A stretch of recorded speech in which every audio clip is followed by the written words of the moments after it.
Good evening everyone, स्वागत है आप सभी का। आज हम साइंस का टॉप 100 एमसीक्यू बनाने वाले हैं, जिसमें थ्योरी, ऑब्जेक्टिव और न्यूमेरिकल क्वेश्चन भी रहने वाले हैं। ठीक है, तो लास्ट में हम लोग न्यूमेरिकल बनाएंगे। पहले हम लोग क्या करेंगे, पहले हम लोग ऑब्जेक्टिव क्वेश्चन बनाते हैं और ऑब्जेक्टिव क्वेश्चन बनाने के बाद थ्योरी पढ़ लेंगे थोड़ा बहुत, है ना, जितना जरूरत है हमको, और उसके बाद हम लोग न्यूमेरिकल क्वेश्चन भी बनाएंगे। ठीक है, तो सबके सब तैयार हैं? बिल्कुल, फटाफट से लिंक को शेयर कर दीजिए और चालू करते हैं आज का क्लास। टॉपिक है कार्य और ऊर्जा, है ना। टॉपिक का नाम क्या है भाई? कार्य ऊर्जा। आप देखे होंगे प्रयोगशाला परिचारक में ये चैप्टर नंबर 1 है। ठीक है, प्रयोगशाला परिचारक में चैप्टर नंबर 1 है। और साइंस को हम लोग अकॉर्डिंग टू चैप्टर के हिसाब से हम चलेंगे। ठीक है, किसके हिसाब से चलेंगे? अकॉर्डिंग टू चैप्टर के हिसाब से।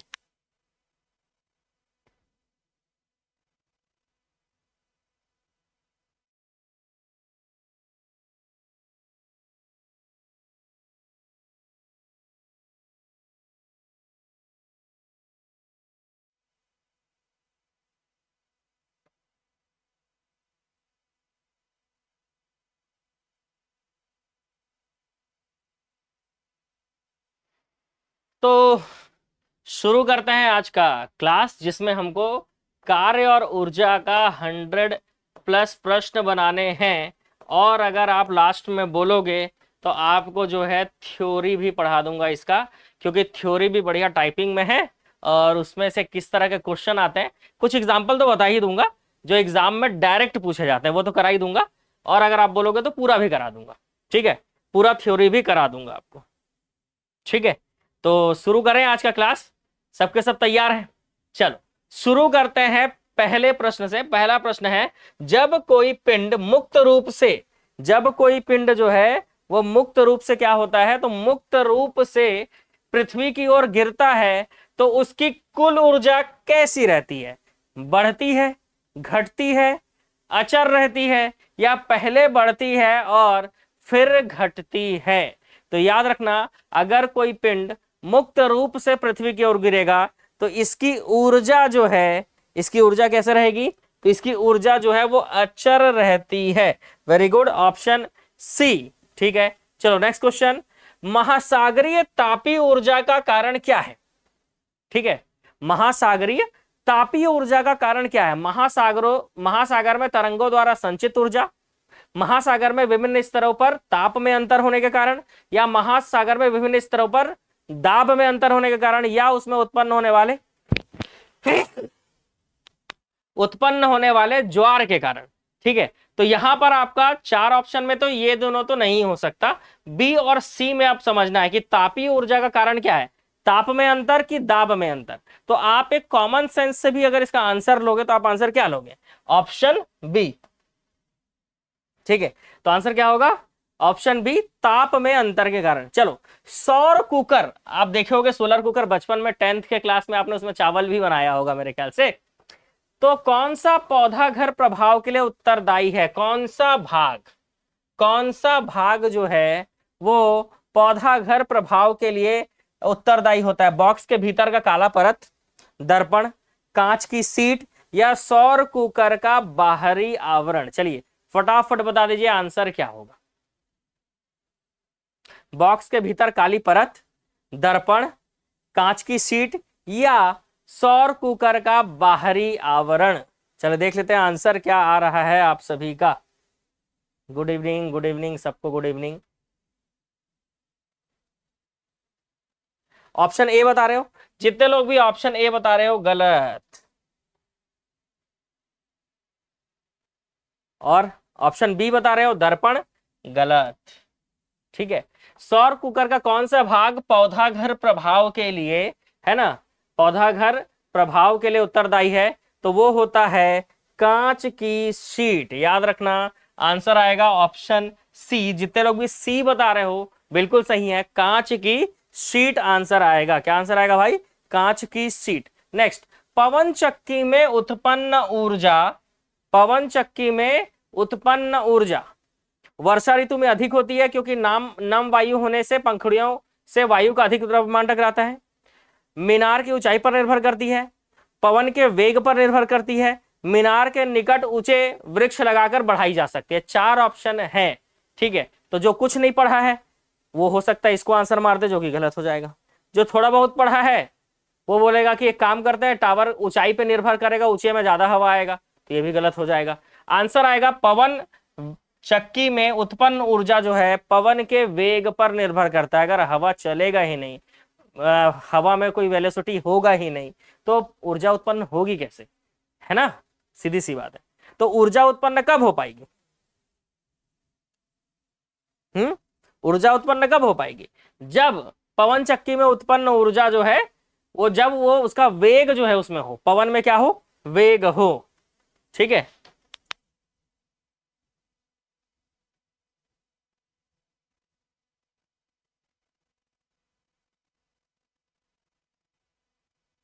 आगे बढ़े, अगले क्वेश्चन की ओर चलते हैं। नेक्स्ट क्वेश्चन, किसी जल विद्युत शक्ति संयंत्र में अधिक विद्युत शक्ति उत्पन्न की जा सकती है यदि जल अधिक ऊंचाई से गिराया जाए, क्यों?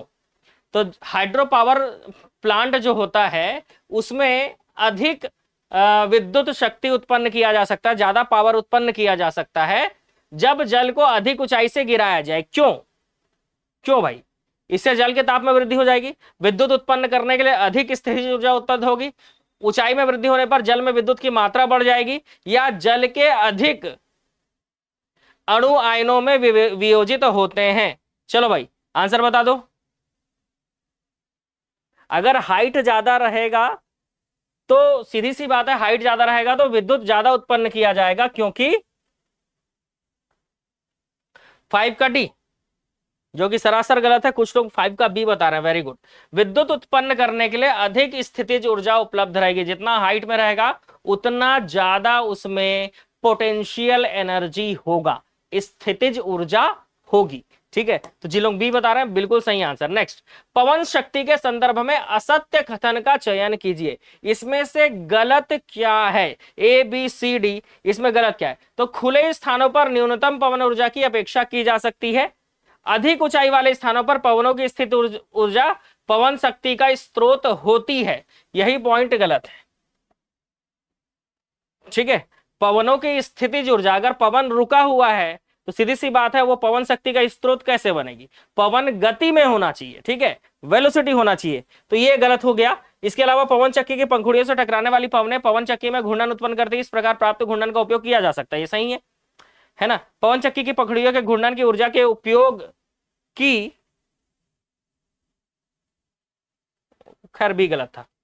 ऊर्जा का मात्रक नहीं है पूछा है, देखो ऊर्जा, इसमें से ऊर्जा का मात्रक कौन सा है अगर ये पूछ रहे तो बहुत आसान हो जाता है आंसर लेना, लेकिन जब पूछे नहीं है तो फिर आपको छांटना होगा, ठीक है। जूल, न्यूटन मीटर, किलोवाट या किलोवाट आवर, तो आंसर बताएंगे भाई सबके सब। न्यूमेरिकल लास्ट में कराऊंगा, ठीक है, न्यूमेरिकल जो है वो लास्ट में कराऊंगा, ठीक है। चलो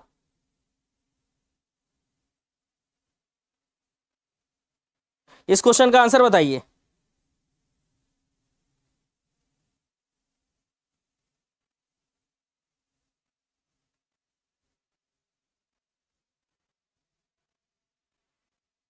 बी होगा, गलत।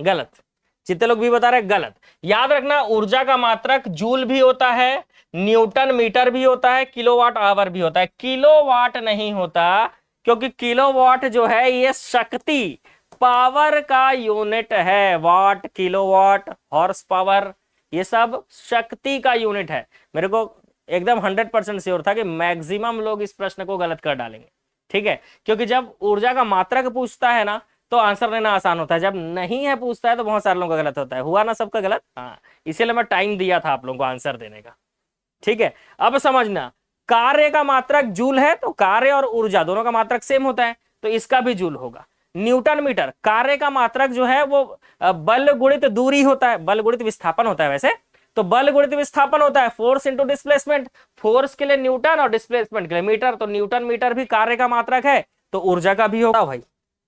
आगे बढ़े क्लास में। सब ओके है? ओके तो है सब, मेरे को तो ओके लग रहा है। बांध के संग्रहित जल में कोई ऊर्जा नहीं होती, विद्युत ऊर्जा होती है, गतिज ऊर्जा होती है, स्थितिज ऊर्जा होती है।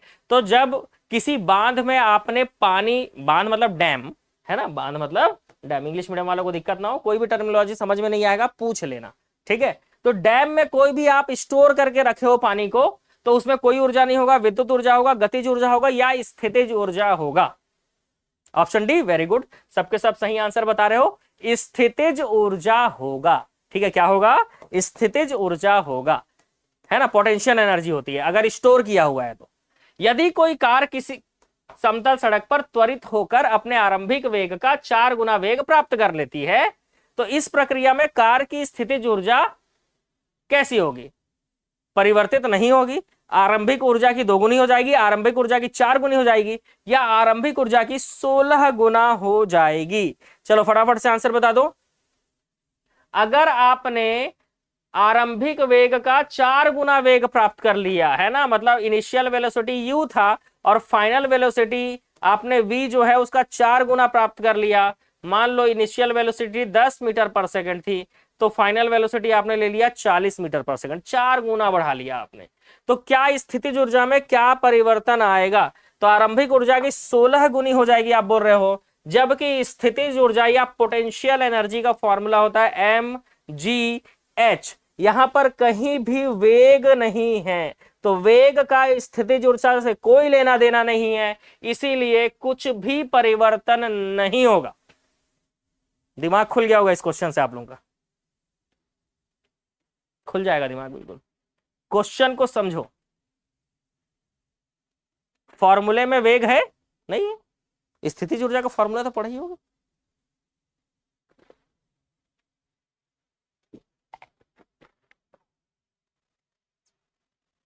ठीक है, तो वेग को 4 गुना कर ले, वो 10 गुना कर ले, 20 गुना कर ले, कोई चेंजेस नहीं, कोई भी चेंज नहीं होगा।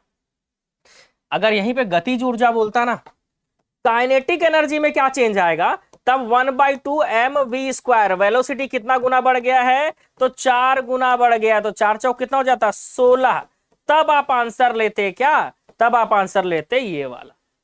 जब काइनेटिक एनर्जी बोलता मतलब गतिज ऊर्जा बोलता, ठीक है। लेकिन आपको गतिज ऊर्जा पूछा है नहीं, एग्जाम में ध्यान रखेंगे कि पूछा क्या है, क्योंकि स्थितिज ऊर्जा और गतिज ऊर्जा इससे क्वेश्चन नहीं आएगा, ऐसा हो ही नहीं सकता, बताए। और जो मैं पढ़ा रहा हूं ना, इससे श्योर मेरे को लगता है कि अब हम क्या है, संभावित ही बोल सकते हैं भाई, है ना। तो इससे जो आज मैं क्वेश्चन करा रहा हूं ना, इससे क्वेश्चन आपको दिखेगा सेम टू सेम क्वेश्चन हो सकता है ना। एग्जाम के बाद मिलेंगे। किसी पिंड पर किया गया कार्य निम्नलिखित में से किस पर निर्भर नहीं करता? तो कार्य बराबर होता है, कार्य मतलब वर्क, कार्य बराबर होता है बल गुणित विस्थापन। तो विस्थापन पर निर्भर करेगा, बल पर करेगा, और इसके आगे cos थीटा भी होता है, तो बल और विस्थापन के बीच के कोण पर भी निर्भर करेगा। तो किस पर निर्भर नहीं करता? पिंड के आरंभिक वेग पर निर्भर नहीं करेगा, ठीक है, क्योंकि इस फॉर्मूले में कहीं पे भी वेग नहीं है। mgh, दिमाग की बत्ती खोल दे, हाँ भाई, ठीक है, इसमें कहीं भी वेग नहीं है, ठीक है भाई। चलो, क्लास अटक तो नहीं रहे ना? सब ओके है ना? ठीक है, चलो सब ओके। नेक्स्ट, एक पिंड h ऊंचाई से गिर रहा है, तो आधे ऊंचाई से गिरने के पश्चात इसमें क्या होगा? तो सीधी सी बात है, आप अगर पोटेंशियल एनर्जी की बात करो तो ये हो जाता है mgh, और काइनेटिक एनर्जी की बात करो तो 1/2 mv² हो जाता है। अब भाई mv² होता है और वेग बराबर क्या होता है? तो वेग बराबर होता है विस्थापन बटे समय। विस्थापन तो कुछ हो ही नहीं रहा है, ठीक है, तो सीधी सी बात है, इसको तो कुछ नहीं बोल सकते, लेकिन इसमें आप जान सकते हो कि अगर आधे हाइट से अगर h ऊंचाई से गिरा रहे हो तो स्थितिज ऊर्जा उतना ही है, लेकिन अगर h का जगह इसको हाफ कर दो तो पोटेंशियल एनर्जी भी आधा हो जाएगा, इसलिए आंसर आएगा आधा स्थितिज ऊर्जा। और गतिज ऊर्जा जो भी रहे, लेकिन आपका जो हाइट है ये दिया किस में होता है, तो ये पोटेंशियल एनर्जी में दिया होता है। और वहां से समझ में आता है कि जब आप क्या करोगे, जब आप पोटेंशियल एनर्जी को ये h के जगह हाफ कर दोगे ना, ये तो पोटेंशियल एनर्जी क्या हो जाएगा, आपका पोटेंशियल एनर्जी भी हाफ हो जाएगा। क्यों? क्योंकि दोनों तरफ 2 का भाग कर रहे हो, तो पोटेंशियल एनर्जी मतलब स्थितिज ऊर्जा भी क्या हो जाएगा, आधा हो जाएगा। ठीक है, समझ में आ रहा है ना। ऋणात्मक कार्य के प्रकरण में बल और विस्थापन के बीच में कौन सा कोण होता है। क्वेश्चन, अगर कोई कार्य आपको दिख रहा है कि वो माइनस में उसका आंसर है, तो वैसे कार्य जो रहता है ना वो धनात्मक, ऋणात्मक, शून्य तीनों हो सकता है। ठीक है, तो कार्य बराबर आप जानते हो बल गुणित विस्थापन इंटू कॉस थीटा। तो यहां पर पूछ ये रहा है कि इनके बीच का कोण मतलब थीटा की वैल्यू मैं क्या रखूं, थीटा की वैल्यू मैं क्या रखूं कि मेरा आंसर माइनस में आए। तो कॉस 0 का मान क्या होता है, 1 होता है। कॉस 45 का मान क्या होता है, कॉस 0 का मान 1 होता है, 45 का मान 1/√2 होता है। 90 का मान क्या होता है, तो 90 का मान होता है 0 और 180 का मान होता है -1। तो जब हम कॉस थीटा के जगह कॉस 180 रख दें तो इसी का मान -1 होता है। अब कई लोग बोलोगे सर याद नहीं आ रहा था, तो बचपन में तो पढ़े थे ना, ऐसा तो नहीं है। ठीक है, तो यहां पर आंसर क्या आएगा, 180 डिग्री। इसका मतलब रिवीजन अगर आप नहीं करोगे तो बहुत सारे क्वेश्चन आपसे नहीं बनेंगे। जैसे इसके लिए डिग्री वाला वैल्यू पता होना जरूरी है, और अगर आप ये भूल गए थे तो फिर दिक्कत वाली बात है। ठीक है, बहुत सारे लोग बी आंसर बता रहे हो, किस बेसिस पे बी बता रहे हो आप ही जानो, आप लोगों के लिए तो भगवान ही मालिक है, क्या कर सकते हैं। ठीक है, चलो आगे बढ़ेंगे। देखो साइंस में मतलब अगर ये क्वेश्चन करा रहा हूं तो मैं ये सोचकर क्वेश्चन करा रहा हूं कि आप 9th 10th में साइंस पढ़े हो। ठीक है, ये सोच कर करा रहा हूं, क्योंकि ज्यादा डीप जाऊंगा समझाने के लिए ना तो 10 क्वेश्चन 12 क्वेश्चन ही कर पाएंगे, हमको 100 क्वेश्चन करने। ठीक है, तो मैं ये मान के चल रहा हूं कि आप 9th 10th पढ़े हो। 10 kg द्रव्यमान के लोहे तथा 3.5 kg द्रव्यमान के एल्युमिनियम के गोलों का व्यास समान है। मतलब जितना बड़ा 10 kg का गोला है लोहा का, उतना ही बड़ा गोला एल्युमिनियम का 3.5 kg का है। बिल्कुल सही। ठीक है, 2 गेंदे हैं, है ना, एक क्या सा है भाई, तो एक लोहा का है और इतना ही बड़ा एक क्या है, एक लोहा का है और एक क्या है, ये लोहा का है भाई। ठीक है, और ये है एल्युमिनियम का। दोनों बराबर है, साइज में दोनों बराबर है, दिख रहा है, दोनों के व्यास समान है। दोनों गोले को किसी मीनार से एक साथ गिराया जाता है। लो भाई ऐसे करके गिरा दिए। जब वे भूतल से 10 मीटर ऊपर हो, मतलब ये रहा जमीन, जमीन से ये रहा 10 मीटर ऊपर, ये ऊंचाई 10 मीटर है। ठीक है, तो 10 मीटर ऊंचे हो जब ये गोला आके इस यहां पर पहुंचा है ना, इस लाइन पे पहुंचा, तो इसमें क्या समान होगा, त्वरण, संवेग, स्थितिज ऊर्जा, गतिज ऊर्जा। अब रुका हुआ तो है नहीं, तो स्थितिज ऊर्जा तो है ही नहीं, गतिज ऊर्जा दोनों में है, लेकिन किसमें ज्यादा है किसमें कम है, तो आप जान रहे हो एल्युमिनियम में गतिज ऊर्जा ज्यादा होगी। क्यों? क्योंकि ये हल्का है। इसके बाद संवेग, संवेग में भी वेग एल्युमिनियम का ज्यादा होगा, क्योंकि मास इंटू वेग होता है, तो ये भी इसका ज्यादा होगा, इसका कम होगा, क्योंकि ये भारी होने के बाद भी बराबर गति से इसके बराबर गिर रहा है। ये भारी है, हल्का है, जबकि इसको ज्यादा जल्दी गिरना चाहिए, लेकिन ये जल्दी गिर नहीं रहा है। और ये हल्का है और ये इसके बराबर के हिसाब से गिर रहा है, बराबर वेग से गिर रहा है, इसका मतलब इसका वेग ज्यादा है ना कि इसका। और दोनों में एक चीज जो समान रहेगा वो रहेगा त्वरण, क्योंकि जमीन में आने के बाद दोनों का त्वरण तो वैसे भी शून्य हो जाएगा। अगर एक समान वेग से चल रहे हैं तो त्वरण बराबर होता है वेग बटे समय, और एक समान वेग से चल रहा है मतलब समय सेम है, वेग सेम है। ठीक है, तो सीधी सी बात है, आपका त्वरण जो है वो क्या होगा, सेम होगा, बाकी सारी चीजें अलग अलग होंगी। दूसरा कारण एकदम आसान, संवेग मास इंटू वेग, स्थितिज ऊर्जा mgh, गतिज ऊर्जा 1/2 mv²। अब तीनों में मामला समझो।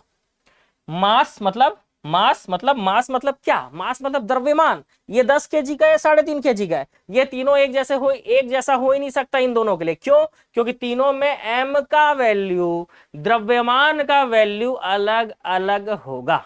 क्यों? क्योंकि लोहा 10 kg का है और वहीं एल्युमिनियम जो है वो 3.5 kg का है, तो दोनों का वजन अलग अलग होगा। और तीनों फॉर्मूले में, इन तीनों फॉर्मूले में मास आता है, मतलब द्रव्यमान आता है। ज्यादा एक्सप्लेन कर दिया लग रहा है, चलो भाई आगे बढ़ते हैं। ठीक है, इतना जरूरत नहीं था। कोई लड़की अपनी पीठ पर 3 kg द्रव्यमान का बस्ता उठाए किसी समतल सड़क पर 300 मीटर की दूरी तय करती है, उसके द्वारा गुरुत्वाकर्षण बल के विरुद्ध किया जाने वाला कार्य क्या होगा। ऐसा फिजिक्स पढ़ाते हैं ना, फिजिक्स पढ़ाओ, केमिस्ट्री बायो पढ़ाओ, तो ऐसा लगता है कि स्कूल वाले बच्चों को पढ़ा रहा हूँ, होता है कई बार, इसलिए थोड़ा सा ज्यादा अंदर घुस जाता हूँ भाई, ठीक है, थोड़ा डीप चले जाता हूँ। चलो चलो, मैं ध्यान रखूंगा ज्यादा डीप ना जाए, ठीक है, एक्सप्लेनेशन, क्योंकि उतना जरूरत ही नहीं है ना। अब भाई आप लोग कॉलेज पास कर चुके हो, अब 9th-10th के कॉन्सेप्ट को आप समझने का समय अभी थोड़े ना है, उतना तो हमको पता ही है ना भाई। बेसिक क्लियर है कि नहीं, हैंड रेस करो जरा, फटाक से हैंड रेस करो। बेसिक क्लियर है कि नहीं आप लोगों का, बताओ, है ना, बेसिक क्लियर है ना।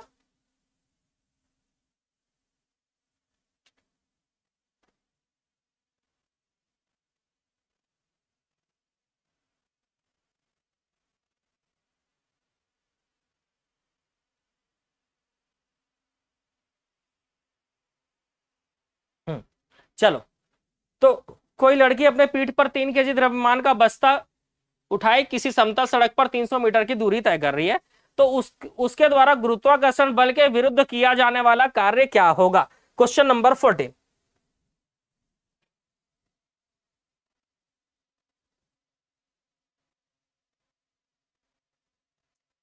बहुत सारे लोग आंसर क्या दे रहे हैं। हाँ, तो सीधा आपने mgh मतलब 3 गुणित जी का मान 10 और ये 300, ऐसा करके 3 0 3 3 9, है ना, ऐसा करके कुछ बना दिया कि आप लोगों ने, ठीक है। वीरेंद्र, दिव्या, प्रतिमा और कौन है, संध्या है भाई, ठीक है, आप लोग बधाई के पात्र हैं। आंसर होगा शून्य, बिल्कुल सही आंसर दे रहे हैं आप। क्यों? क्योंकि कार्य बराबर बल गुणित विस्थापन होता है, और अगर एंगल हो तो cos थीटा। कार्य हो रहा है ऊपर की ओर, कार्य हो रहा है ऊपर की ओर, और ये जा किधर रही है, सड़क की ओर, और कार्य मतलब बल ऊपर जा रहा है और डिस्प्लेसमेंट इधर है, इनके बीच का कोण अगर 90 डिग्री हो जाए तो cos थीटा का मान अगर cos 90 रखेंगे तो इसका मान शून्य हो जाता है, कार्य और विस्थापन रखने की जरूरत ही नहीं है। अगर बस्ता ऊपर उठा हुआ है और वो चल रही है सीधा, मतलब दोनों के बीच में ऐसा 90 डिग्री का कोण बनेगा, ठीक है, कैसा, 90 डिग्री। और जब भी बल और विस्थापन के बीच में 90 डिग्री का कोण बने, सीधा बात समझ लेना भाई, कार्य जीरो है। कार्य क्या है, जीरो।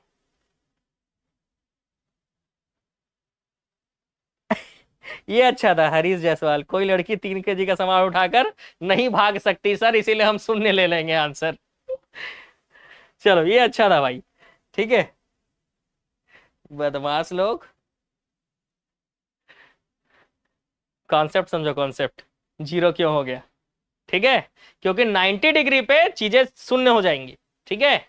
चलो, ऊपर उठाए गए हथौड़े के पास क्या होता है, ले ऐसे मैंने ऐसा किया और ये हथौड़ा ऐसे उठा के रखा है, मैंने उठा के रखा है, मतलब मार दूंगा ऐसा करके रखे हुए, है ना, हटो हटो मार दूंगा ऐसा करके।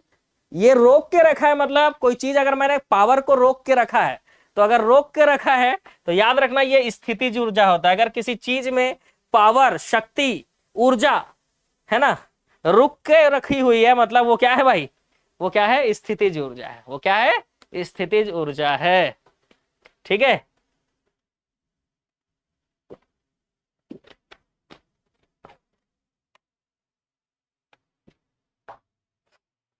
ये ऐसे क्वेश्चन है ना भाई, जो एसएससी हो, रेलवे हो, व्यापम का कोई भी एग्जाम आप दिला रहे हो, जिसमें इंडिया जीके लिखा है और साइंस लिखा होता है, चाहे वो आबकारी का हो, चाहे छत्तीसगढ़ पुलिस का हो, एसआई का हो, और आने वाला जो पीएससी है उसमें का हो, ये क्वेश्चन जो है ना यूनिवर्सल है, समझ लो, पता है, ऐसे क्वेश्चन एग्जाम में आते हैं, ठीक है, ऐसे क्वेश्चन ही आते हैं, बोलना ज्यादा सही रहेगा, ठीक है। हम लोग जनरली नहीं पढ़ते हैं, आप देखना किसी भी एग्जाम में आप बैठोगे साइंस के क्वेश्चन को जनरली आप छोड़ देते हो। कारण यही है कि इस तरह के क्वेश्चन पढ़ने में समय और ऊर्जा दोनों ही लगता है, और मैं भी नहीं पढ़ाता साइंस को, ठीक है, लेकिन क्या करें, अब परिचारक के कारण पढ़ाना पड़ रहा है,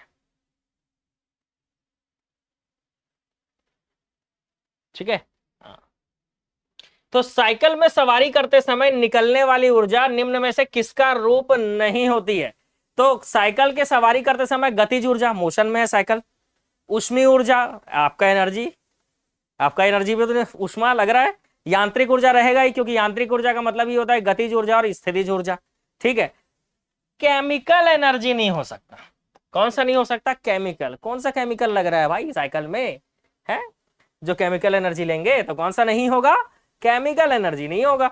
जब किसी संकुचित स्लिंकी को छोड़ा जाता है तो स्थितिज ऊर्जा को किसमें परिवर्तित कर देती है? तो संकुचित स्लिंकी को अगर छोड़ रहे हो आप, ठीक है, जब किसी संकुचित स्लिंकी को आप छोड़ रहे हो तो वो मोशन में आ जाएगा, और मोशन में आ जाएगा तो क्या हो जाएगा? गतिज ऊर्जा हो जाएगा। ऑप्शन डी सही आंसर है। पृथ्वी के चारों ओर एक पूरा चक्कर लगाने में चंद्रमा द्वारा, पृथ्वी के चारों ओर ऐसे चंद्रमा चक्कर लगा रही है, ठीक है, तो चंद्रमा द्वारा किया गया कार्य जो है वो क्या होगा? है ना, चंद्रमा द्वारा किया गया कार्य क्या होगा?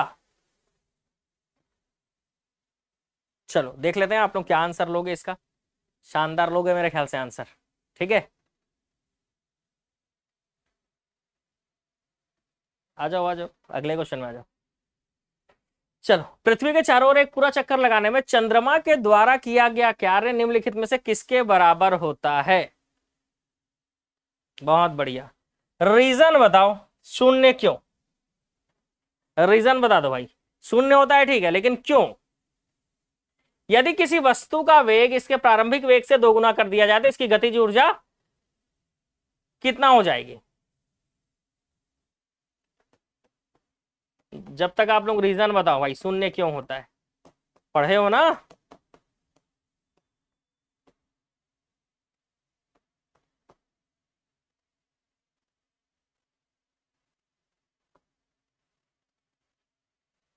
देखें, रीजन तो बताना पड़ेगा, ऐसे नहीं चलेगा, बताए।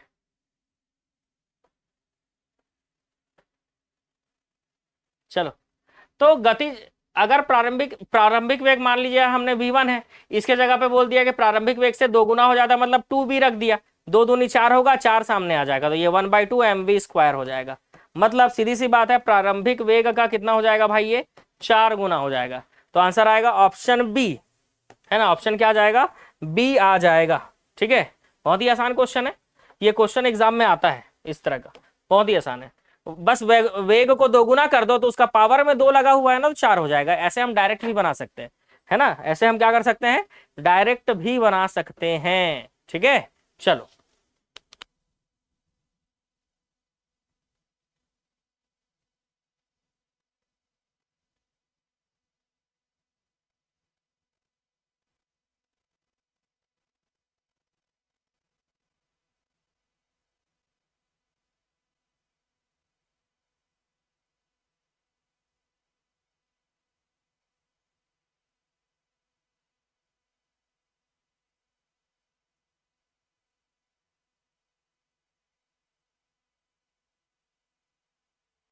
ठीक है। राधे राधे सर जी, राधे राधे भाई लोग, राधे राधे।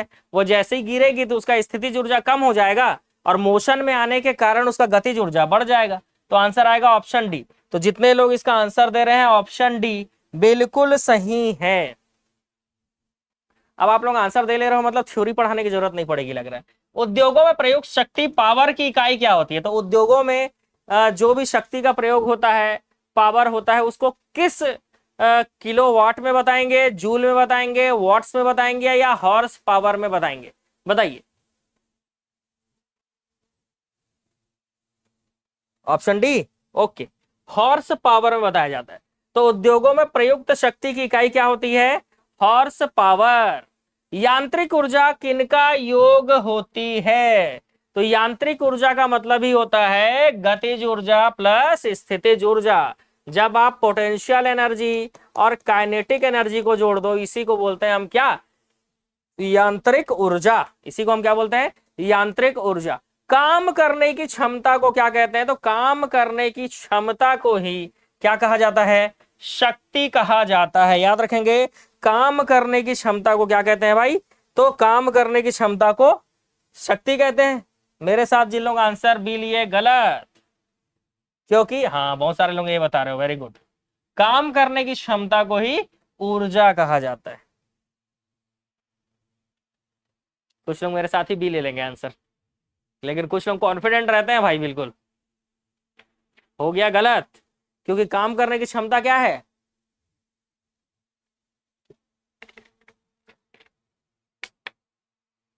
ऊर्जा है। ठीक है, काम करने की क्षमता को ही क्या कहते हैं भाई? तो काम करने की क्षमता को ऊर्जा कहते हैं। ऐसी गलत करोगे तो कैसे बनेगा भाई, बताओ। हाँ, एक जन आंसर भी सही दे रहा है कि शक्ति कार्य करने की दर को कहा जाता है। एग्जाम में ध्यान रहे इन सभी चीजों का। काम करने की क्षमता को ऊर्जा कहा जाता है, जबकि कार्य करने की दर को क्या कहते हैं? शक्ति कहते हैं। कार्य करने की दर को क्या कहा जाता है? शक्ति कहा जाता है। किसी वस्तु द्वारा उसकी स्थिति या विन्यास द्वारा प्राप्त ऊर्जा को क्या कहते हैं? तो किसी वस्तु द्वारा उसकी स्थिति या विन्यास द्वारा प्राप्त ऊर्जा, है ना। कोई वस्तु किसी मतलब उसका स्थिति मतलब क्या बोल सकते हो? जिस सिचुएशन में है, और भी कोई अच्छा वर्ड हो सकता है इसके लिए, है ना। उसके आकार में है, जिस आकार में है, जिस सिचुएशन में, उसके द्वारा प्राप्त ऊर्जा जो है वो स्थितिज ऊर्जा कहलाता है। याद रखना, क्या कहलाता है? स्थितिज ऊर्जा। कौन सी भौतिक राशि कार्य की दर कहलाती है? तो याद रखना, कार्य की दर, कार्य करने की दर क्या होती है भाई? शक्ति होती है। कार्य करने की दर शक्ति कहलाता है। जय माता दी, जय माता दी बोलो, अपने आप शक्ति आ जाएगा अंदर। बोलो भाई, जय माता दी, जय माता दी।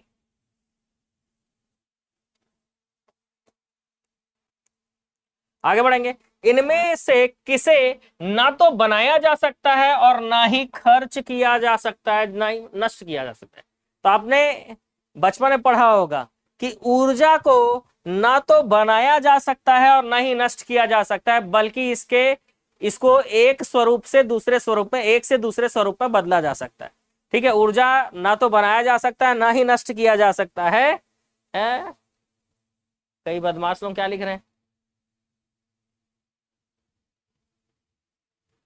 जय भवानी लिख रहे हैं। जय श्री राम वाले भी मिल गए।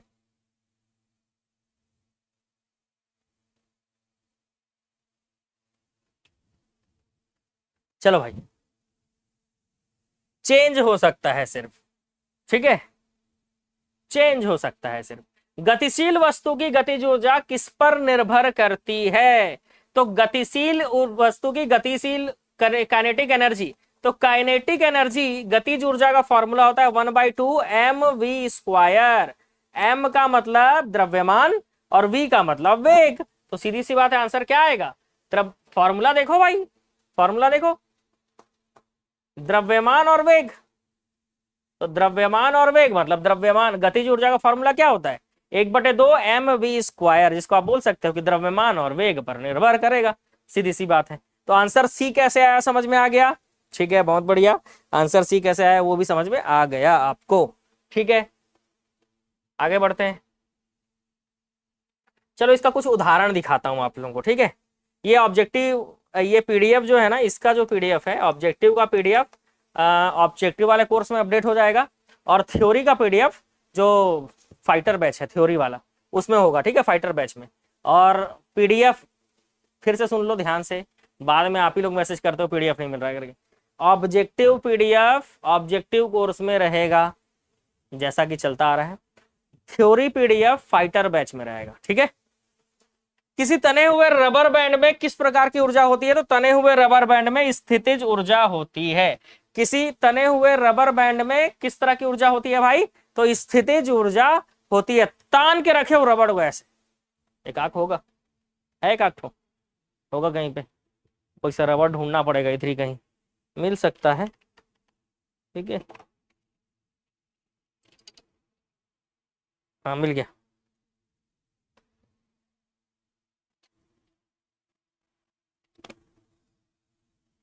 पता नहीं दिख रहा होगा, ये देखो ये रबड़ है, दिख रहा है? ऐसे ऐसे इसको खींच के रखोगे ना, तो रोक के रखे हो मतलब क्या है भाई? स्थितिज ऊर्जा है। क्या है? स्थितिज ऊर्जा है।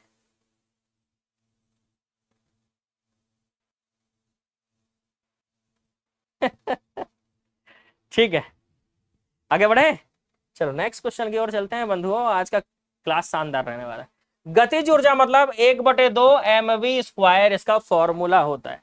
गतिज ऊर्जा मतलब 1/2 mv²। नेक्स्ट, जिस तरह से कार्य का मात्रक जूल होता है वैसी पावर का मात्रक आप क्या लोगे? कार्य मतलब जूल, तो पावर का मतलब क्या?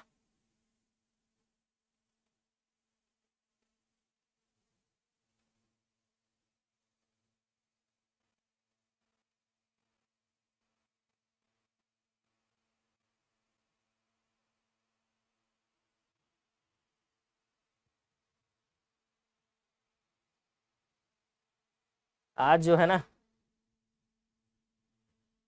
जो लोग ऑब्जेक्टिव कोर्स लिए हैं उन लोगों को थोड़ा सा सुकून मिल जाएगा, जैसे ही इसका पीडीएफ मिलेगा उनको खुश हो जाएंगे बेचारे लोग।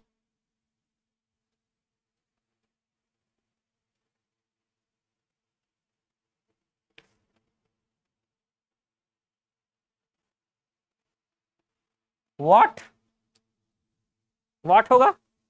ऑप्शन ए, ठीक है, क्योंकि पावर को ही शक्ति कहा जाता है। पावर को ही क्या कहा जाता है? शक्ति कहा जाता है। पावर को ही क्या कहते हैं भाई? तो पावर को ही शक्ति कहते हैं। तो कार्य का मात्रक जूल, तो पावर का मात्रक शक्ति है, होता है।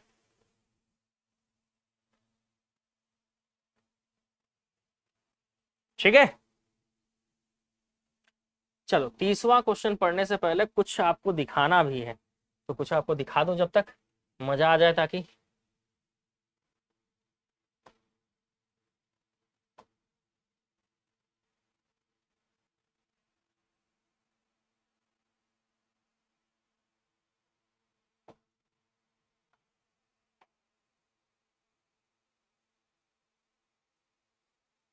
देखो भाई,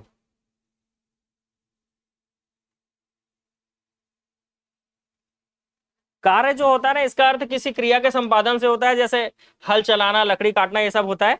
लेकिन बल लगाकर किसी वस्तु को बल की दिशा में विस्थापित करना, ये इस क्रिया को ही क्या कहते हैं?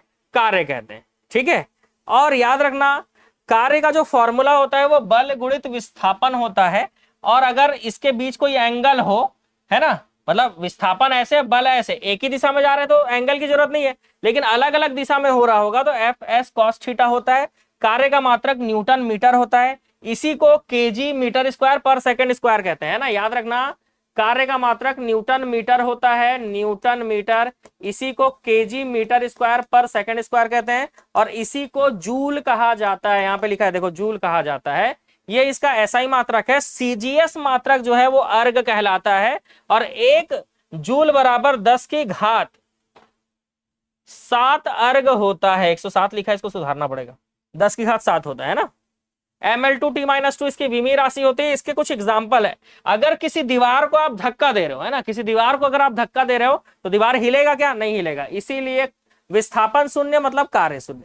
यदि कोई व्यक्ति 10 kg का बोझा लेकर कई वर्षों तक खड़ा है, तो सीधी सी बात है वो खड़ा है, विस्थापन हुआ क्या? वो अपने जगह से हिला क्या? नहीं हिला।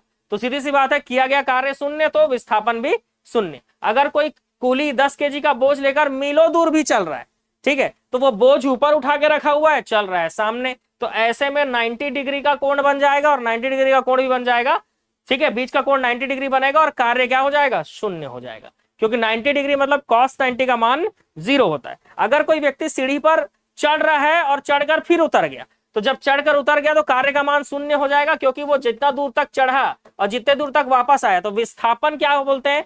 एक पॉइंट से दूसरे पॉइंट के बीच की दूरी को विस्थापन कहा जाता है। लेकिन मैं यहां पर हूं, यहां से सीढ़ी चढ़ा और चढ़ के वापस अपने पॉइंट पे ही आ गया, तो मैं उसी पॉइंट पे हूं जहां पर था, तो विस्थापन हुआ ही नहीं, विस्थापन 0। तो विस्थापन 0, इसलिए अगर आप सीढ़ी चढ़ के उतर भी गए तो भी कार्य आपका शून्य हो जाएगा, क्योंकि विस्थापन आपका शून्य है।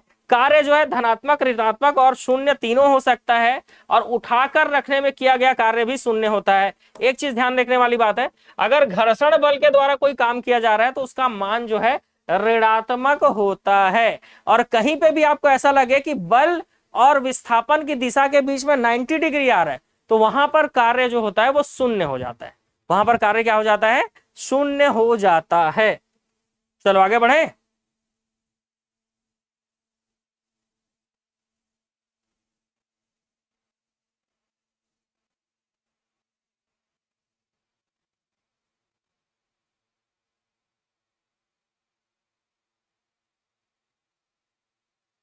ये सब थ्योरी वालों को अलग से पढ़ाना पड़ेगा थ्योरी क्लास के लिए। थ्योरी क्लास एप्लीकेशन में मिलेगा भाई आप लोगों को, है ना, उसमें ये सब पूरा पढ़ाऊंगा। अभी कुछ कुछ चीजें बतानी होंगी ताकि आप क्वेश्चन आसानी से जल्दी जल्दी कर सको। चलो, स्थितिज ऊर्जा के उदाहरण देख लो भाई।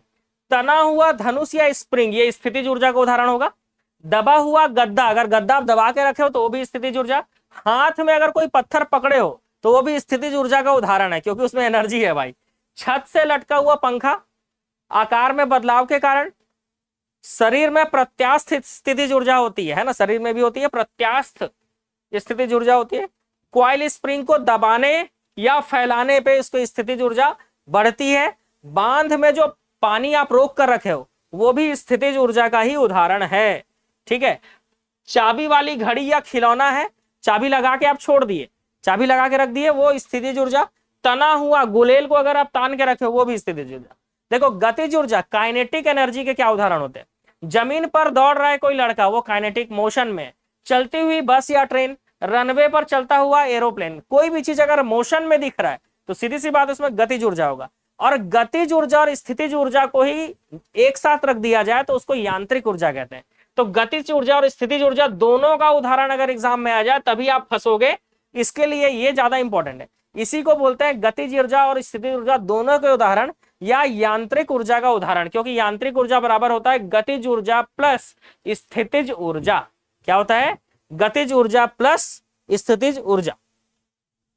छत पर अगर कोई लड़का दौड़ रहा है तो वो गतिज प्लस स्थितिज दोनों होगा। चलता हुआ पंखा यांत्रिक ऊर्जा, उड़ता हुआ हेलीकॉप्टर यांत्रिक ऊर्जा, लुढ़कती हुई वस्तु, उड़ती हुई पतंग, चलती हुई बस या ट्रेन में बैठा व्यक्ति, ठीक है। ये देखो, ऊर्जा संरक्षण का सिद्धांत क्या है? तो ऊर्जा ना उत्पन्न की जा सकती है और ना ही नष्ट की जा सकती है, बल्कि केवल एक रूप से दूसरे रूप में बदली जा सकती है। इसी को ऊर्जा संरक्षण का सिद्धांत कहते हैं, जिसको दिया था जूलियस रॉबर्ट मेयर ने। इसको किसने दिया था? जूलियस रॉबर्ट मेयर ने। जबकि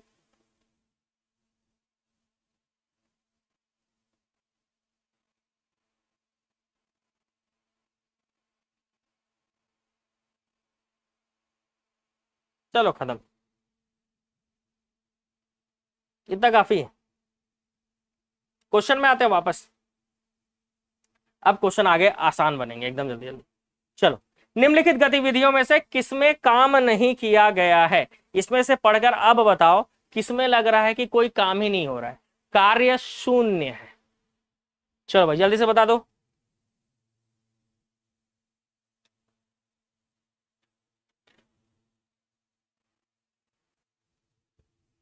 चलो,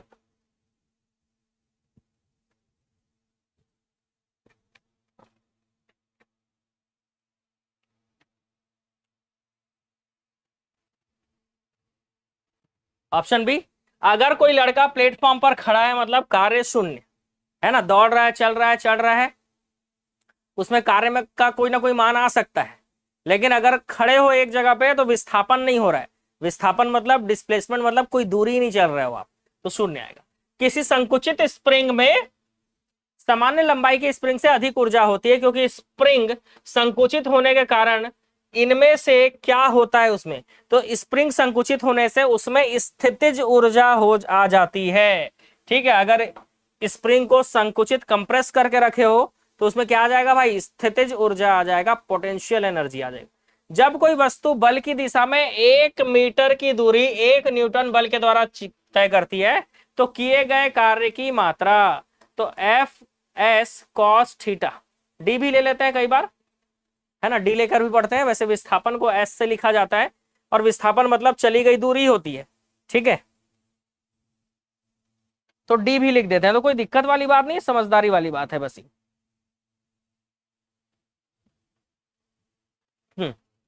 चलो बता दो भाई। Option C, okay, 1 joule. क्यों? क्योंकि बल का मान 1 है, विस्थापन का मान 1 है, सेम डायरेक्शन में चल रहा है तो कॉस 0 होगा, और कॉस 0 का मान क्या होता है? 1 होता है। तो 1 गुणित 1 गुणित 1 मतलब 1 आएगा। तो यहां पर 1 जूल हो जाएगा, क्योंकि फोर्स मतलब न्यूटन, डिस्प्लेसमेंट मतलब मीटर, न्यूटन मीटर को ही क्या कहा जाता है? जूल कहा जाता है। तो आंसर क्या आ जाएगा? 1 जूल। 1 हॉर्स पावर किसके बराबर होता है? ये तो बहुत ही आसान क्वेश्चन है, एग्जाम में ना ही आए तो अच्छा है। क्योंकि कुछ पढ़े रहे चाहे मत पढ़े रहे, ये जरूर हमको पता होता है कि 1 हॉर्स पावर बराबर कितना, 746 वाट। 1 हॉर्स पावर बराबर कितना, 746 वाट। ठीक है, चलो आगे बढ़ते हैं नेक्स्ट क्वेश्चन की ओर।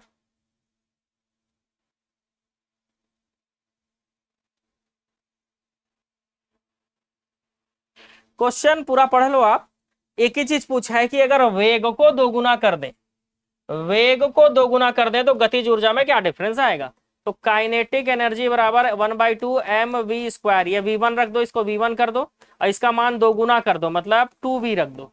ठीक है, तो दोगुना कर दोगे, 2 दूनी 4, 4 सामने आ जाएगा, 1/2 mv² हो जाएगा। और यही काइनेटिक एनर्जी होता है, तो यही हो जाएगा क्या, 1/2 ke काइनेटिक एनर्जी। सीधी सी बात है, आंसर क्या आएगा, 4k। क्वेश्चन को कैसे भी घुमाकर पूछे, अगर वेग 2 गुना गतिज ऊर्जा 4 गुना, वेग 3 गुना गतिज ऊर्जा 9 गुना हो जाएगा, वेग 4 गुना गतिज ऊर्जा 16 गुना हो जाएगा। क्यों, क्योंकि 2 का स्क्वायर 4 होता है। अगर वेग को 3 गुना बोलता है, उसको स्क्वायर करते गतिज ऊर्जा 9 गुना हो जाएगा।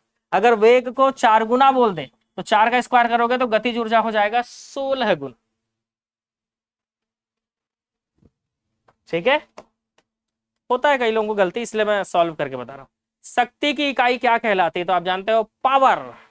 पावर पूछते नहीं है कितने वॉट का है, कितने वॉट का है, ट्यूबलाइट लेने गए हो कितने वॉट का है, 15 वॉट का, नहीं 15 वॉट से काम नहीं चलेगा, 20 वॉट का तो होना ही चाहिए। ठीक है, तो 20 वॉट का है, मतलब क्या है उसका, 20 वॉट मतलब क्या, वॉट मतलब उसका पावर है। निम्नलिखित में से किसकी इकाई ऊर्जा की इकाई के समान है, तो ऊर्जा किसके बराबर होता है, तो विमीय सूत्र हो, फॉर्मूला हो, मात्रक हो, ये सब कार्य के बराबर होता है ना। जैसे कार्य का मात्रक जूल, तो ऊर्जा को भी जूल में बता सकते हो। कार्य को न्यूटन मीटर, ऊर्जा को भी न्यूटन मीटर में बता सकते हो। कार्य को केजी मीटर स्क्वायर पर सेकंड स्क्वायर आता है, कई बार केजी मीटर स्क्वायर पर सेकंड स्क्वायर, ऊर्जा को भी बता सकते हो। ठीक है,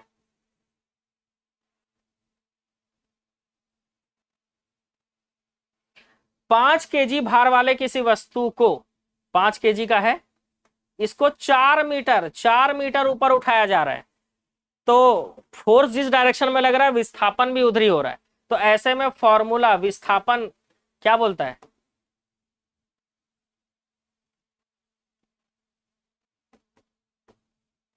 force into displacement, displacement 4 metre, और फोर्स बल का मान कितना आ जाएगा, बल का मान आ जाएगा m इंटू जी से, मास 5 केजी है, ग्रेविटी 10 ले लो बोल रहा है और ये 4 बोल रहा है। ठीक है, 5 चौक 20 और गुणित 10 कर दोगे तो आंसर आ जाएगा 200। और आप आंसर क्या ले लोगे इस हिसाब से,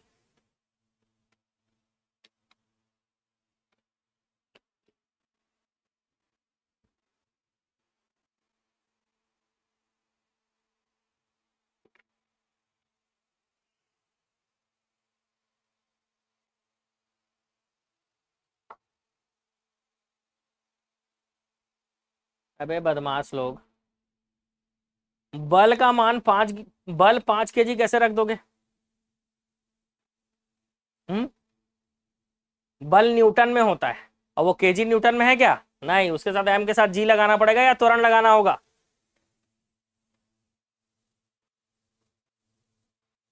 10 को नहीं देखे, बिना 10 को देखे भी बन सकता है, क्योंकि उसका मान वही होता है 9.8, 10 लेकर ही चलते हैं एग्जाम में।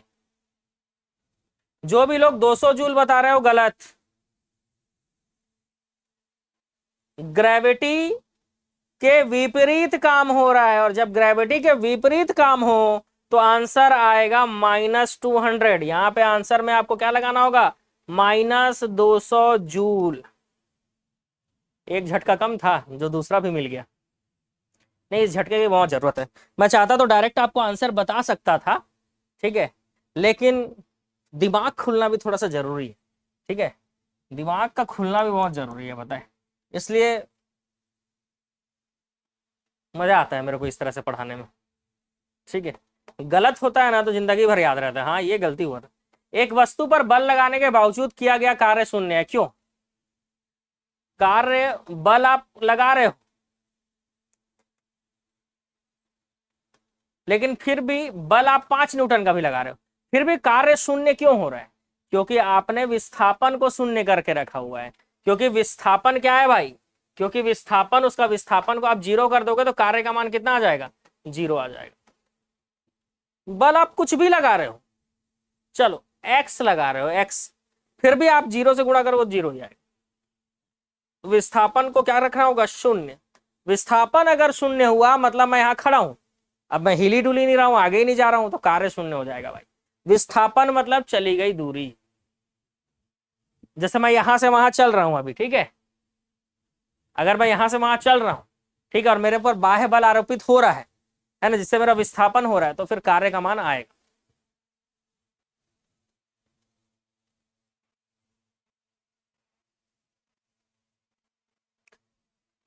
चलो भाई, पहला टॉपिक ही बहुत टफ लग रहा होगा, पर कोई दिक्कत नहीं है, पढ़ना तो पड़ेगा ही।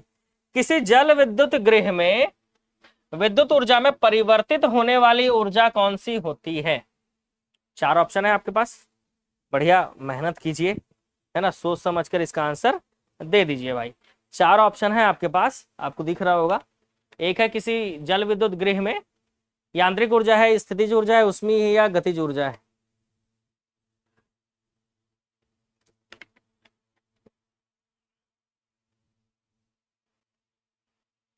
तो हाइड्रो पावर प्रोजेक्ट के लिए जो डैम बनाकर रखते हैं हम, ठीक है, हाइड्रो पावर प्रोजेक्ट के लिए जो डैम बनाकर रखते हैं हम, उसमें जो पानी होता है ना, वो स्थितिज ऊर्जा है। लेकिन जहां पर बिजली बन रहा होता है वहां पे पानी छोड़ते हैं, और पानी को छोड़ते हैं तो क्या आ जाता है, पानी में मोशन, मतलब गतिज आ जाता है, गतिज ऊर्जा, उसके बाद ही बिजली बनता है। इसलिए दोनों चीजें याद रखनी बहुत जरूरी है, ठीक है। वैसे इसका एक्सप्लेनेशन मैंने यहाँ डाल दिया है, ठीक है। जल विद्युत गृह में स्थितिज ऊर्जा गतिज ऊर्जा में परिवर्तित होती है, और फिर गतिज ऊर्जा जो है विद्युत ऊर्जा बनती है। तो डैम में पानी रुका हुआ है तो वो स्थितिज ऊर्जा है, स्थितिज ऊर्जा गतिज ऊर्जा में बदलेगा, और गतिज ऊर्जा के बाद टरबाइन जब घूमेगा तो विद्युत बनता है, ठीक है। ये पूरा एक्सप्लेनेशन है, आप आराम से पढ़ना। जब पानी टरबाइन की ओर छोड़ा जाता है तो स्थितिज ऊर्जा गतिज ऊर्जा में बदल जाती है, टरबाइन घूमेगा, टरबाइन के घूमने से गतिज ऊर्जा विद्युत ऊर्जा में बदल जाती है। बस टरबाइन का ही खेल है। शक्ति का क्या फॉर्मूला होता है, चलो भाई शक्ति का फॉर्मूला बता दीजिए।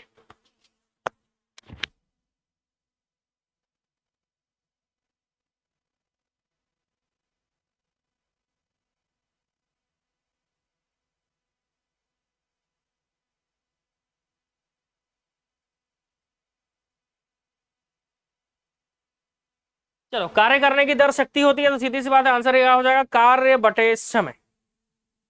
आंसर क्या हो जाएगा, कार्य बटे समय, जिसको आप क्या कहोगे, शक्ति कहोगे।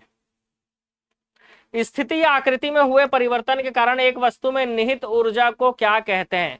तो स्थिति या आकृति में हुए परिवर्तन के कारण एक वस्तु में निहित जो ऊर्जा है उसको क्या कहा जाता है भाई?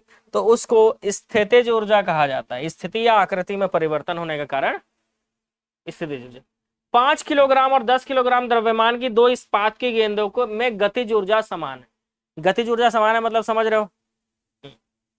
यदि संभावना हो कौन सी गेंद तेजी से गति कर रही है तो क्या बोलोगे आप? चलो इसका क्वेश्चन, इस क्वेश्चन को तो आपको सोच समझ के आंसर देना हो, बिल्कुल सोच समझ के आंसर देना होगा भाई इस प्रश्न का।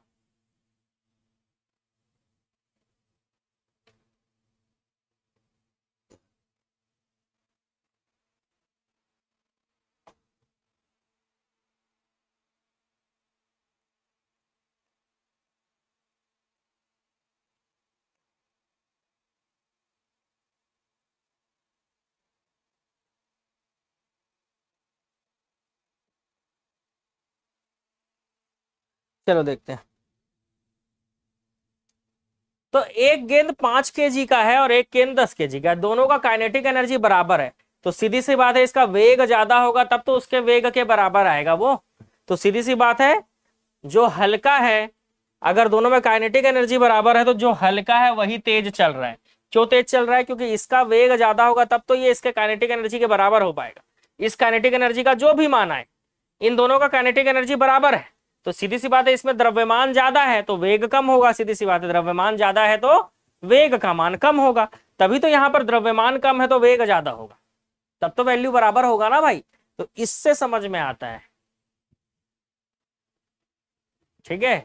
कई लोग सोच रहे होंगे जो भारी है उसमें वेलोसिटी ज्यादा होना चाहिए, बिल्कुल आप सही सोच रहे हो, लेकिन जब ये बोल देना कि गतिज ऊर्जा बराबर है, गतिज ऊर्जा बराबर है मतलब सीधी सी बात है कि जो हल्का गेंद है वो तेजी से चल रहा है भाई।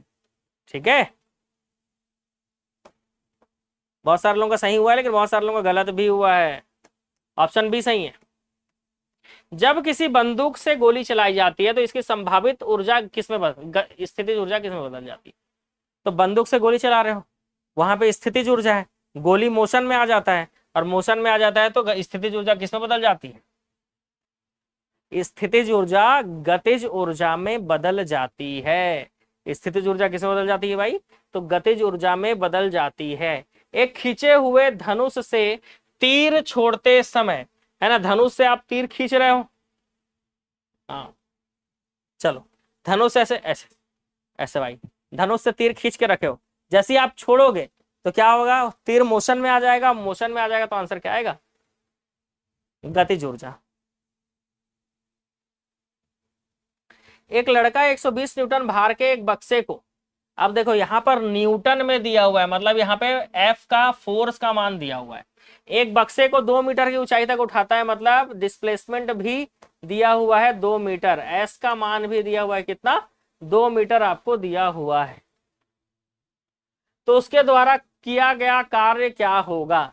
तो 120 न्यूटन के भार के बक्से को 2 मीटर की ऊंचाई तक उठाता है, तो किया गया कार्य क्या होगा? तो 100 कार्य बराबर बल गुणित विस्थापन होता है। तो बल है आपका 120 और विस्थापन है 2, तो 120 दूनी होगा 240। तो आंसर क्या आ जाएगा आपका? आंसर आ जाएगा 240 जूल। वेरी गुड, आप लोगों के भी आंसर सही आ रहे हैं भाई, 240 जूल। ठीक है, यदि एक वस्तु का संवेग 3 गुना कर दिया जाए तो इसकी गतिज ऊर्जा क्या होगी? संवेग मतलब P is equal to m into v. संवेग को 3 गुना कर दो तो V का मान क्या हो जाएगा?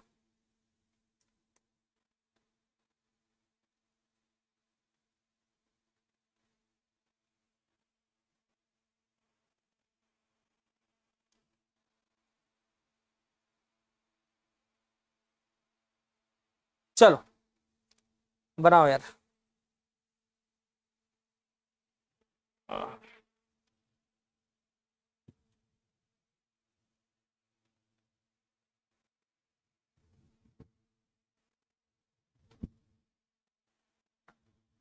संवेग को 3 गुना कर दिया मतलब P का मान जो है वो 3 गुना है किसके? इस एम वी के। तो 3 गुना एम वी हो जाएगा, तो एम एम अपने जगह पे रहेगा, V का मान वेग 3 गुना हो जाएगा। इसी को आप काइनेटिक एनर्जी में 1/2 mv² से यूज कर सकते हो। 1/2 mv का स्क्वायर मतलब 3v का स्क्वायर, 3 तिया 9 हो जाएगा, तो 9 बाहर, 1/2 mv²।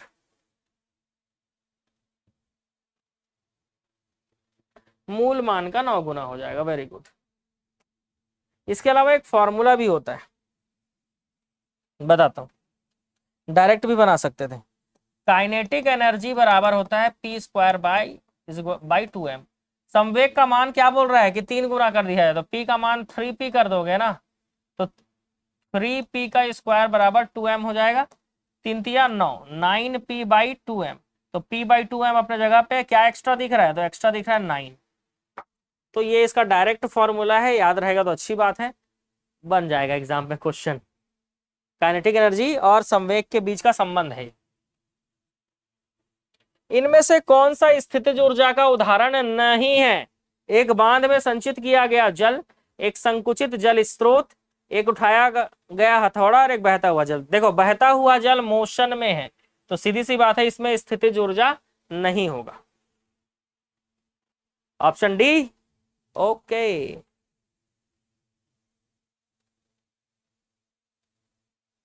ठीक है, ऑप्शन डी हो गया।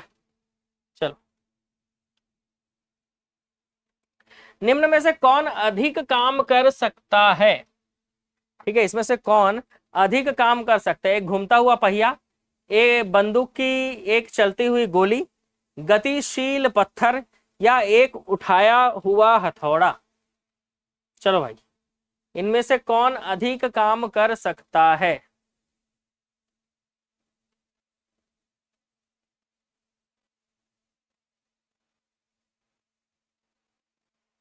अच्छा है क्वेश्चन आप लोगों के लिए, कॉमन सेंस का क्वेश्चन तो नहीं है, दिमाग लगाना पड़ेगा।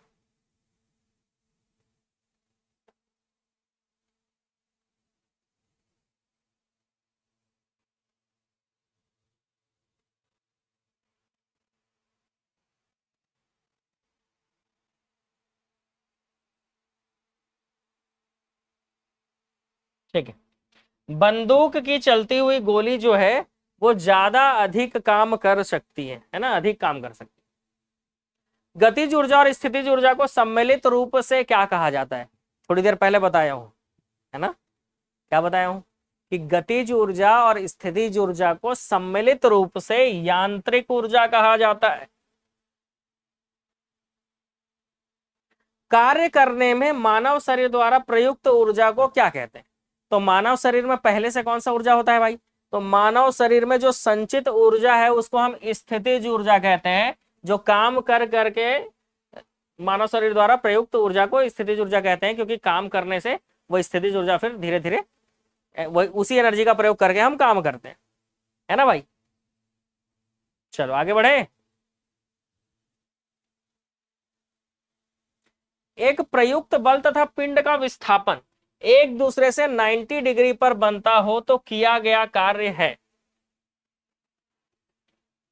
अगर बल और विस्थापन के बीच में 90 डिग्री है, इसका मतलब फॉर्मूला देखो, बल गुणित विस्थापन इंटू कॉस थीटा, थीटा का मान आप 90 रख दो तो ये क्या हो जाएगा भाई? 0 हो जाएगा। पढ़ चुके हैं, वेरी गुड। Answer C. कुछ लोग बिल्कुल अच्छा परफॉर्म कर रहे हैं आज, बिल्कुल बढ़िया आंसर दे रहे हैं, शानदार, बिल्कुल सही आंसर, बिल्कुल जोरदार तैयारी है, निकाल देंगे बिल्कुल। ठीक है भाई, मेगा टेस्ट ज्वाइन कर लेना जाके, है ना, एप्लीकेशन से। एप्लीकेशन में मेगा टेस्ट लॉन्च हो चुका है, तो मेगा टेस्ट आपको ज्वाइन करना चाहिए। पहला मेगा टेस्ट फ्री है, जाके आप दिलाइएगा। ठीक है, उसमें किसने टॉप किया है पहले मेगा टेस्ट में?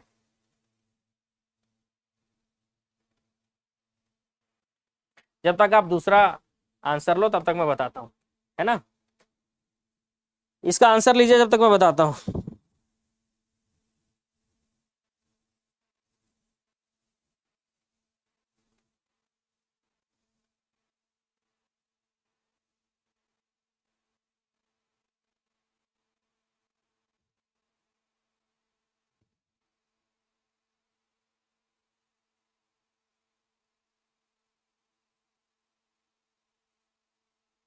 मेगा टेस्ट ना,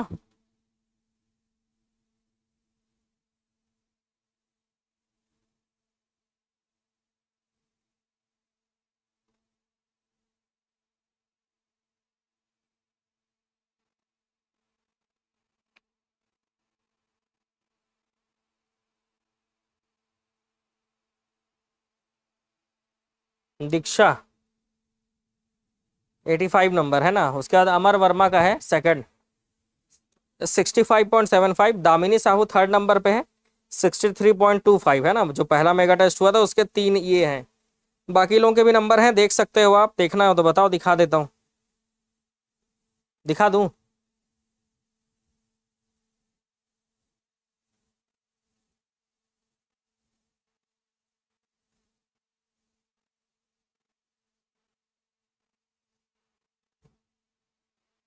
चलो इस क्वेश्चन का आंसर बताओ, कोशिश करते हैं। आकार में बदलाव के कारण शरीर द्वारा प्राप्त ऊर्जा को क्या कहते हैं? प्रत्यास्थ स्थितिज ऊर्जा कहते हैं। बिल्कुल सही आंसर है ऑप्शन बी।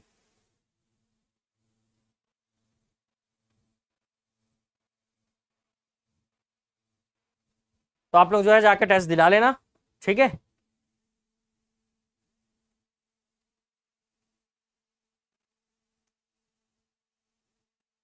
चलो यहां से दिखा पाना पॉसिबल नहीं,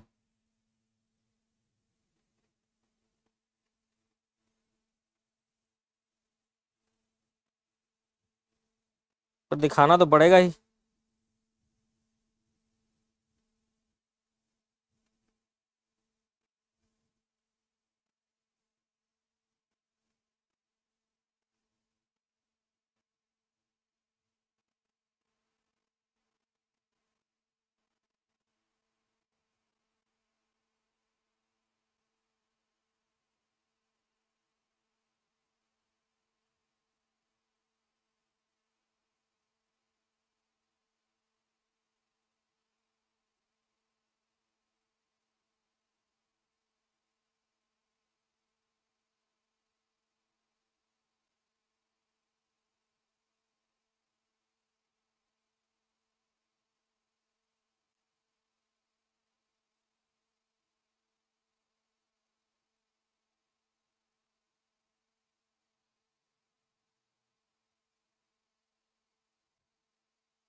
आवाज नहीं आ रहा होगा नहीं।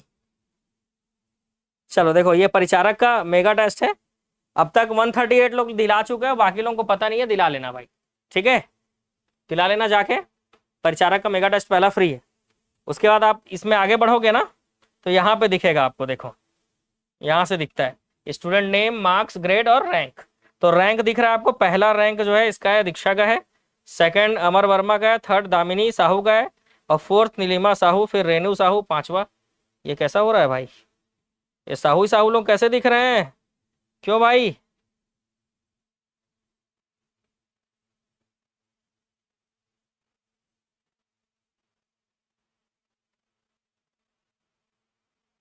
उसके बाद 10 तक दिखा देता हूँ।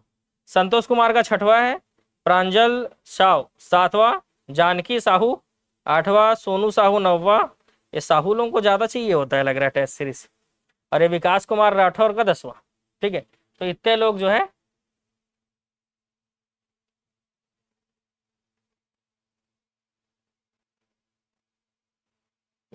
है क्या किए हैं, टेस्ट 138 लोग दिलाए, जिसमें टॉप 10 रैंकिंग मैंने आपको दिखा दिया, बाकी देखने की जरूरत भी नहीं है।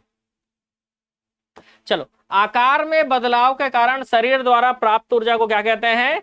प्रत्यास्थ स्थितिज ऊर्जा कहते हैं।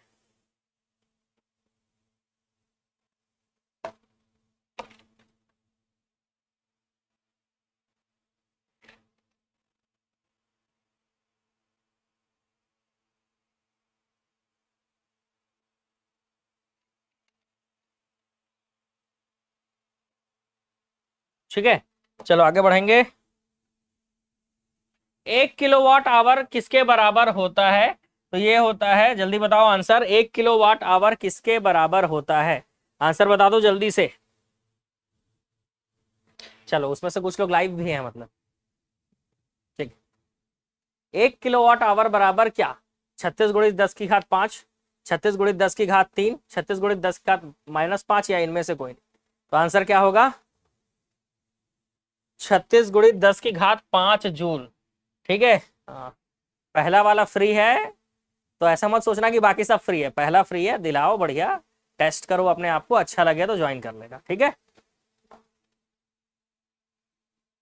जब दो लोचदार पिंड आपस में जोर से टकराते हैं ना, जब दो लोचदार पिंड आपस में जोर से टकराते हैं तो क्या होता है? दोनों पिंड ऐसे टकरा गए, दोनों पिंड अपनी प्रारंभिक आकृति प्राप्त करने के लिए शुरू हो जाता है, टकराए फिर वापस जाने की तैयारी, है ना। तो आंसर आएगा ऑप्शन बी। बल एवं विस्थापन दोनों सदिश हैं, तो बल और विस्थापन दोनों सदिश हो गए। डायरेक्शन होता है, और डायरेक्शन होगा तो सदिश तो होंगे ही। ठीक है, कार्य जो बल और विस्थापन का गुणनफल है वो क्या होता है?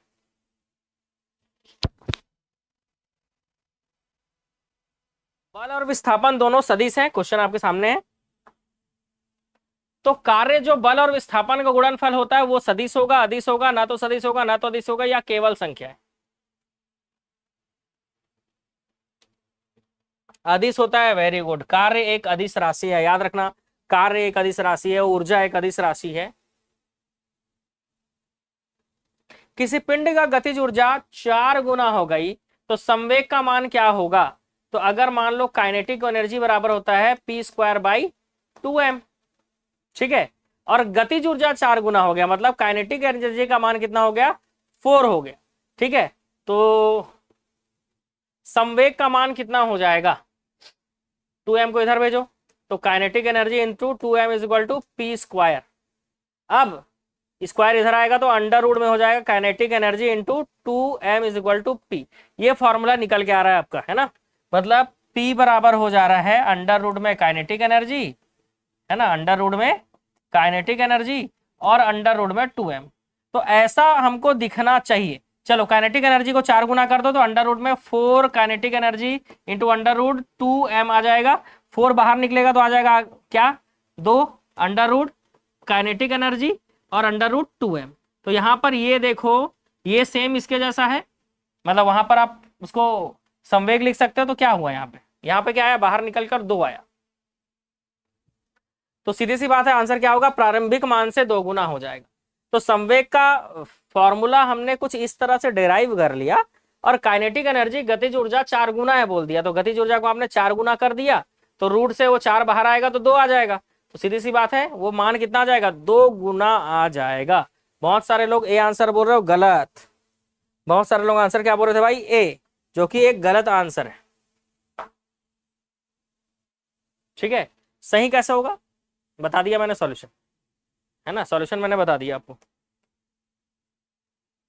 यदि गतिमान वस्तु का संवेग p तथा द्रव्यमान m हो तो p और m पदों में गतिज ऊर्जा का मान, बहुत ही आसान है, kinetic energy is equal to होता है p square by 2m, m मतलब मास, बहुत ही आसान है,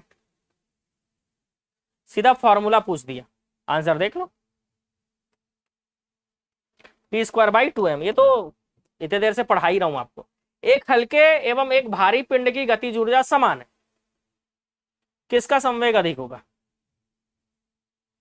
एक हल्का पिंड है, ये हल्का है, m1 हल्का है और m2 भारी है, तो सीधी सी बात है m1 में वेग ज्यादा होगा, m1 में वेग ज्यादा होगा, इसका वेग जो है कम होगा। ठीक है, और वेग इसका ज्यादा होगा तो सीधी सी बात है संवेग बराबर m इंटू वी हो जाएगा, यहाँ पे p bar m1 into we हो जाएगा m2 इंटू वी, तो संवेग में वेग जिसका ज्यादा होगा संवेग भी उसका ज्यादा होगा, तो सीधी सी बात है हल्के पिंड का ही संवेग भी ज्यादा होगा, हल्के पिंड का ही संवेग भी ज्यादा होगा।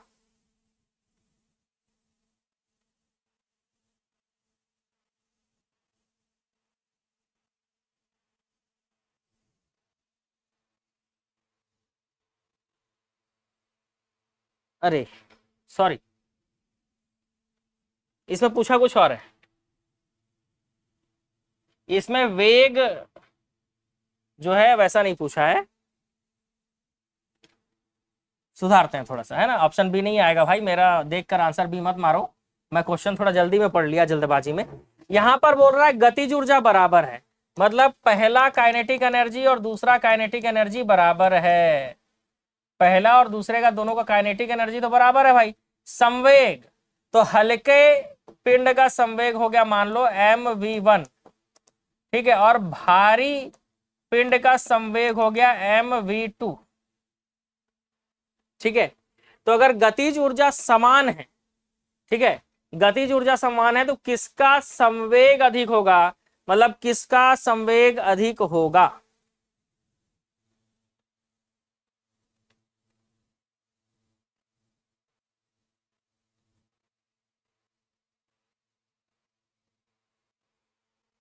तो गतिज ऊर्जा बराबर है मतलब वेग बराबर है, गतिज ऊर्जा बराबर है मतलब वेग बराबर है, तो सीधी सी बात है m1v1 है ना। वेग जब बराबर है, वेग जब बराबर है तो जो भारी होगा, मतलब अगर m2 ज्यादा बड़ा है और m1 छोटा है, तो m2 बड़ा है तो सीधी सी बात है जो बड़ा होगा उसका संवेग ज्यादा होता है, इसलिए आंसर आएगा भारी पिंड का। बिल्कुल सही बता रहे हो, संवेग बराबर नहीं होगा। ठीक है, गतिज ऊर्जा बराबर है मतलब वेग बराबर है, और जब वेग बराबर है तो जिसका द्रव्यमान ज्यादा होगा, जैसे भारी वस्तु का द्रव्यमान ज्यादा है, सीधी सी बात है उसका संवेग ज्यादा होगा। एक ट्रक तथा एक कार समान गतिज ऊर्जा के साथ गतिशील है, तो उन्हें रोकने के लिए अगर एक ट्रक है, बना लो भाई, ट्रक का आवाज मत निकाल देना अब, ये है भाई ट्रक और ये रही हमारी मर्सिडीज, ये आजकल मर्सिडीज को इस तरह का आता है भाई, तो एक ट्रक है और एक मर्सिडीज है, और इसे रोकने के लिए जो बल प्रयुक्त किया गया है ना, तो कार ठहरने के पूर्व एक लंबी दूरी तय करेगी, ट्रक रखने के पूर्व एक लंबी दूरी तय करेगी, दोनों ही ठहरने के लिए एक समान दूरी तय करेंगे, या कुछ कहा नहीं जा सकता। चलो भाई आंसर बता दो।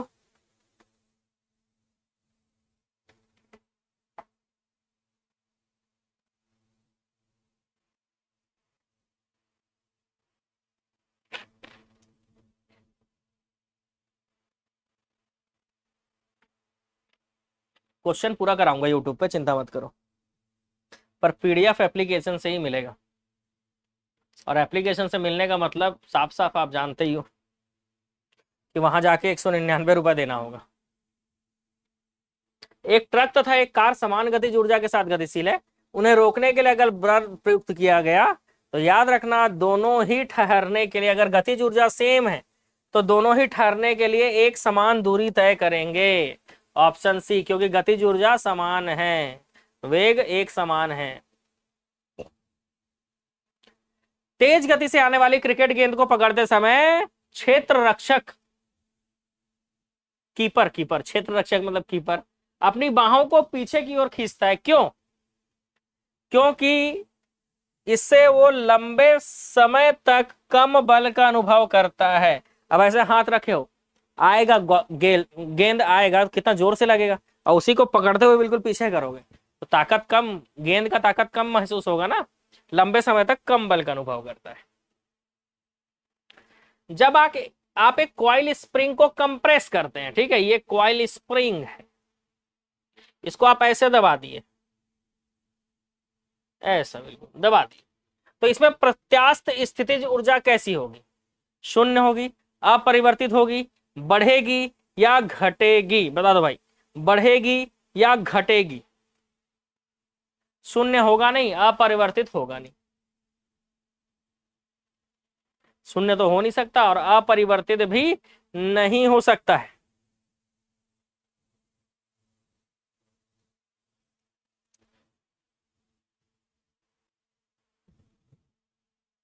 ये क्वेश्चन आया था, आया होगा किसी न किसी एग्जाम में आया होगा। बिल्कुल सही है, बढ़ेगा, जितना आप कंप्रेस करोगे स्थितिज ऊर्जा उतनी बढ़ेगी। किसी बल द्वारा एक कण को एक बिंदु से दूसरे बिंदु तक विस्थापित करने में किए गए कार्य को दोनों बिंदुओं के बीच के मार्ग पर निर्भर नहीं करता, तो इस प्रकार के बल को कैसा बल कहा जाता है? सोचो, समझो, आंसर मार दो भाई, तुक्का नहीं मारना है बस। इस तरह के बल को कौन सा बल कहा जाता है? बस तुक्का मत मारना, बाकी सब चीज चलेगा, लेकिन तुक्का मत मारना बस इसमें। किसी बल द्वारा एक कण को एक बिंदु से दूसरे बिंदु तक विस्थापित करने में किया गया कार्य दोनों बिंदुओं के बीच के मार्ग पर निर्भर नहीं करता, तो इस प्रकार के वेग को क्या कहते हैं? कुछ लोग आंसर ए ले रहे हैं, जो कि बिल्कुल सही है। इस तरह के वेग को संरक्षित बल कहा जाता है। एक बंद मार्ग पर किसी संरक्षित बल द्वारा किया गया कार्य अधिकतम होता है, न्यूनतम होता है, शून्य होता है, या इनमें से कोई नहीं? सोचो समझो, उसके बाद ही आंसर कर, ठीक है? ये सब थ्योरी में पढ़े हो, सबका सब चीज थ्योरी में पढ़े हो भाई, है ना? चलो, एक बंद मार्ग पर संरक्षित बल द्वारा किया गया कार्य अधिकतम होता है, न्यूनतम होता है, शून्य होता है, या इनमें से कोई नहीं? Option C.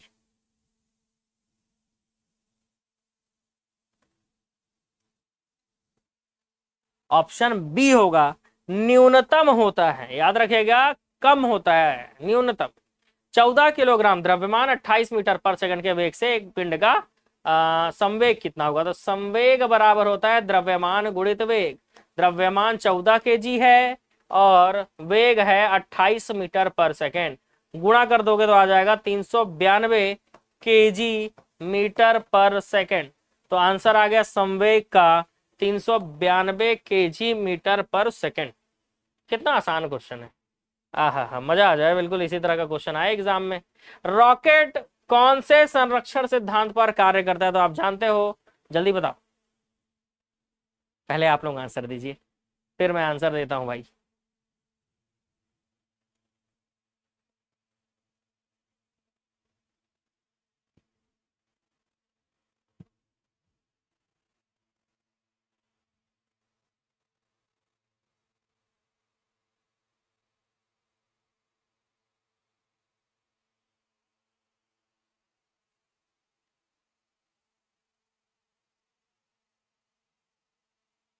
संवेग संरक्षण के सिद्धांत पर कार्य करता है। संवेग को किसके गुणनफल के रूप में व्यक्त किया जाता है? तो संवेग बराबर द्रव्यमान गुणित वेग। तो आंसर आएगा ऑप्शन सी, संवेग बराबर द्रव्यमान गुणित वेग। किसके अनुरूप वस्तु की गतिज ऊर्जा की वृद्धि होती है? किसके अनुरूप वस्तु की गतिज ऊर्जा की वृद्धि होती है? चलो भाई बताओ,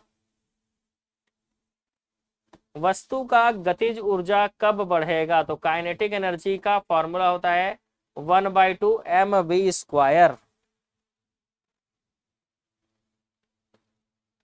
तो जब गति या वेग जब बढ़ेगा, सीधी सी बात है, काइनेटिक एनर्जी जो है वो भी वृद्धि होगी। ये वेग जो है बढ़ेगा, काइनेटिक एनर्जी बढ़ेगी।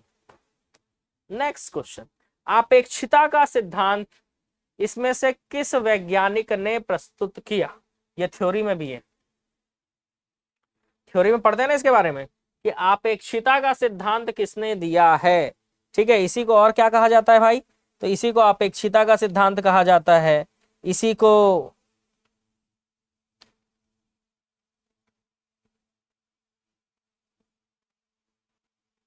सापेक्षिता का सिद्धांत कहते हैं। इसी को थ्योरी ऑफ रिलेटिविटी कहते हैं।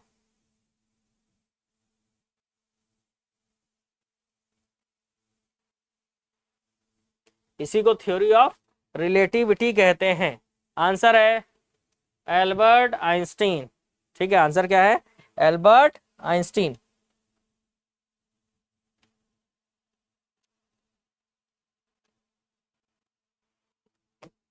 चलो भाई अगले क्वेश्चन की ओर चलते हैं। ओ, थ्योरी क्वेश्चन खत्म, न्यूमेरिकल चलो। जब कोई वस्तु बल की दिशा में 1 मीटर की दूरी 1 न्यूटन बल की दिशा में कार्य कर रहा है, मतलब थीटा का मान 0 डिग्री मतलब 1 आएगा। तो 1 न्यूटन 1 मीटर मतलब 1 गुणित 1 कितना आ जाएगा? 1 मतलब 1 joule. Option D. Fast track answer देंगे फटाफट। 10 किलोग्राम वजन वाले सूटकेस को उठाकर एक प्लेटफॉर्म पर खड़े यात्री द्वारा किया गया कार्य। विस्थापन हो ही नहीं रहा है मतलब 0। विस्थापन हो ही नहीं रहा है मतलब 0 जूल। खड़ा है तो खड़े रहने दो, कार्य तो हो ही नहीं रहा। नेक्स्ट, निम्नलिखित में से किसमें कोई कार्य नहीं किया जा सकता? बहुत ही आसान है, पहले ही क्वेश्चन। अगर अपने कंधे पर कोई सामान लेकर खड़े हो तो खड़े ही रहो, कोई काम नहीं होगा। विस्थापन जब तक नहीं होगा काम नहीं हो सकता। नेक्स्ट, एक कुली 100 मीटर की दूरी 500 न्यूटन का भार 500 न्यूटन 100 मीटर की दूरी तक चल रहा है, उसके द्वारा किया गया कार्य कितना होगा? तो इसके द्वारा किया गया कार्य जल्दी से बता दो कितना होगा। तो अगर 100 मीटर की दूरी तक 500 न्यूटन का भार उठाता है तो उसका, अगर 500 न्यूटन का भार वो उठा रहा है तो भार उठाने का दिशा ऊपर हो गया और चल रहा है वो सामने, तो सीधी सी बात है 90 डिग्री बनेगा। आंसर आ जाएगा 0, मामला खत्म। किसी वस्तु द्वारा किया गया कार्य 56 जूल है, तो कार्य का मान 56 जूल आया है भाई। ठीक है, 56। उस पर 7 न्यूटन का बल बनाया गया, तो विस्थापन कितना होगा? तो 7 को भाग दे दो, 7 अट्ठे 56, तो विस्थापन कितना आ जाएगा? 8 मीटर। विस्थापन आ जाएगा 8 मीटर। स्लो स्लो नहीं कराऊंगा भाई इसको, है ना, मजा नहीं आता है स्लो स्लो। 9800 जूल ऊर्जा 80 किलोग्राम के भार को उठाने में खर्च कर दी गई। द्रव्यमान को कितनी ऊंचाई तक उठाया गया? तो ठीक है, सीधी सी बात है, ऊर्जा है ना, ऊर्जा जो है 9800 mgh, मास ग्रेविटी ऊंचाई। तो m का मान आ जाएगा कितना दिया हुआ है? 80, है ना। 9800 अपने जगह पर रहने दो, ये रहा 80। g का मान आप कितना ले सकते हो? g का मान 9.8 लोगे, इंटू h ले लो, है ना। 9.8, ये सबको इस तरफ ट्रांसफर कर दो, h अपने जगह पर रहेगा। 9800 इंटू 1/80 इंटू 1/9.8। 9.8 को आप लिख सकते हो 98/10 बराबर h। 10 कट गया, 98 से 98 कट गया, 100 बचा। और 8 से घटाओ,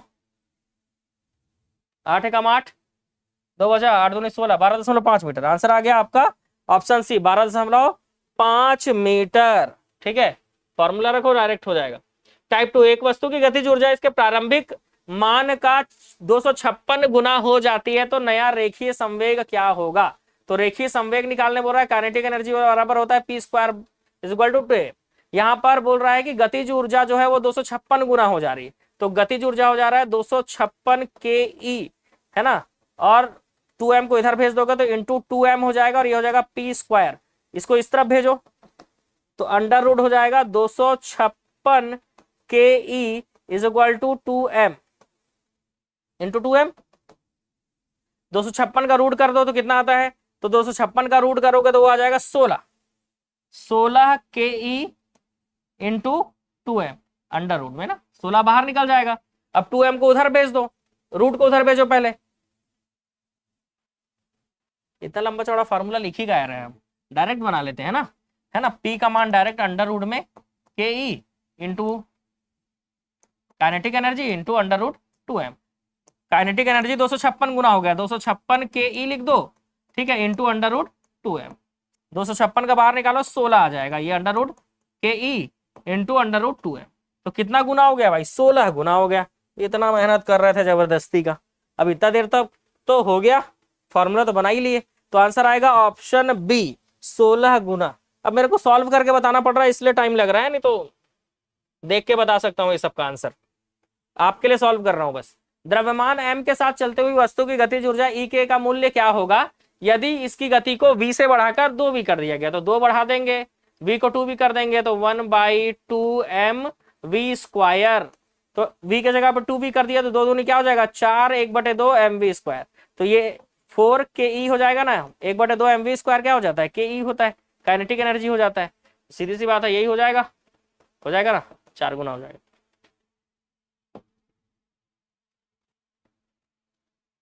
ऑप्शन बी आएगा।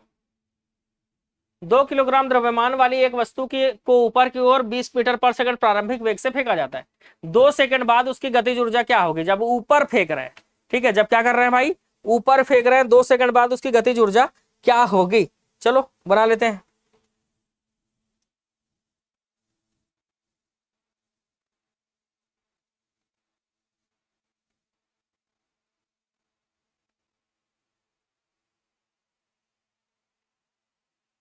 लंबा है। गतिज ऊर्जा का फॉर्मूला होता है 1/2 mv स्क्वायर, ठीक है, और प्रारंभिक वेग u का मान है 20 मीटर पर सेकंड, ठीक है, u का मान क्या है 20 मीटर पर सेकंड। अब वेग निकालना है तो u प्लस at होता है गति का समीकरण। अब ऊपर भेज रहे हैं तो सीधी सी बात है u रहेगा और ये g ग्रेविटी लगेगा, a के जगह पे तो माइनस लगा देंगे क्योंकि ऊपर है विपरीत दिशा में। u का मान 20 है माइनस g का मान, ग्रेविटी का मान 10 ले लो और समय 2 सेकंड। v का मान हो जाएगा 20 माइनस 20, वेलोसिटी आ जाएगा 0। अब अगर वेलोसिटी को 0 रख दोगे बंधु, 0 का स्क्वायर, तो ये 0 नहीं हो जाएगा। नहीं हो जाएगा, काइनेटिक एनर्जी 0 नहीं आ जाएगा। ये रहा आंसर, दिमाग की बत्ती जला दे, क्वेश्चन ऐसा है, ठीक है। अभी देखो यार, ये प्रारंभिक वेग दिया है और ये जो वेलोसिटी होता है ये फाइनल वेलोसिटी होता है, और वेलोसिटी का फॉर्मूला लगा के गति के समीकरण से इसको बनाया जाएगा, सीधी सी बात है एग्जाम में, ठीक है। कितने लोगों का बुद्धि खुल गया ये बताओ जरा। न्यूमेरिकल स्लो नहीं करा पाऊंगा भाई, मैं थ्योरी पढ़ाऊंगा उसी में स्लो करा सकता हूँ, ठीक है। क्वेश्चन ऑब्जेक्टिव में मैं स्लो नहीं करा पाऊंगा, ठीक है, वो बोर लगने लग जाता है खुद ही को, ठीक है।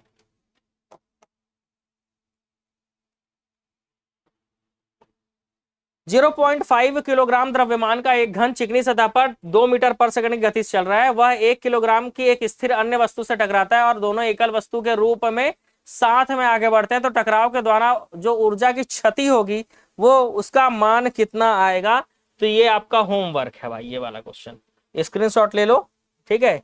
ये वाला क्वेश्चन सॉल्व करके आंसर दे देना, ठीक है, ये आपका होमवर्क है, बढ़िया स्क्रीनशॉट ले लो। नेक्स्ट क्वेश्चन, 20 kg के हथौड़े द्वारा प्राप्त विभव ऊर्जा की गणना कीजिए जब इसे 10 मीटर की ऊंचाई तक बढ़ाया जाता है और g का मान 10-2 है। तो आप जान रहे हो यहां पर आपका विभव ऊर्जा पोटेंशियल एनर्जी जो है वो आपका mgh फॉर्मूला होता है। 20 kg मास का फॉर्मूला, मास का वैल्यू 20 है, ग्रेविटी 10 है, ऊंचाई 10 है, तो 2000 जूल आएगा। आंसर बिल्कुल आपके सामने है, 2000 जूल, ठीक है। चलो क्वेश्चन नंबर 5 हो गया। क्वेश्चन नंबर 6, 20 किलोग्राम द्रव्यमान की वस्तु 5 मीटर पर सेकंड की गति के साथ चलती है, उसकी गतिज ऊर्जा कितनी होगी? तो गतिज ऊर्जा का फॉर्मूला होता है 1/2 mv²। m का मान कितना है? तो m का मान 20 kg दिया हुआ है, और वेलोसिटी देख लो भाई, वेलोसिटी कितना दिया हुआ है? तो क्वेश्चन में पढ़ के देखो, क्वेश्चन में क्या दिया हुआ है? वेग 5 मीटर पर सेकंड है, तो 5 का स्क्वायर कर दो, तो ये हो जाएगा 2 से घटाओ तो ये 10 आ जाएगा, 10 गुणित 5 पंचे 25, 25 और 10 का गुणा करोगे तो 250 आ जाएगा, तो 250 जूल। ठीक है, क्या आएगा answer? 250 joule. Option B 250 joule. Very good, answer B बता रहे हो। ठीक है, सही है, बहुत बढ़िया, शानदार, जानदार, जबरदस्त। ठीक है, चलो आगे बढ़ेंगे। 800 किलोग्राम की एक कार द्वारा 5 मीटर पर सेकंड से 10 मीटर वेग बढ़ाने में किया गया कार्य। तो ऐसे समय में आंसर क्या होता है? वेलोसिटी बदल रहा है, तो 1/2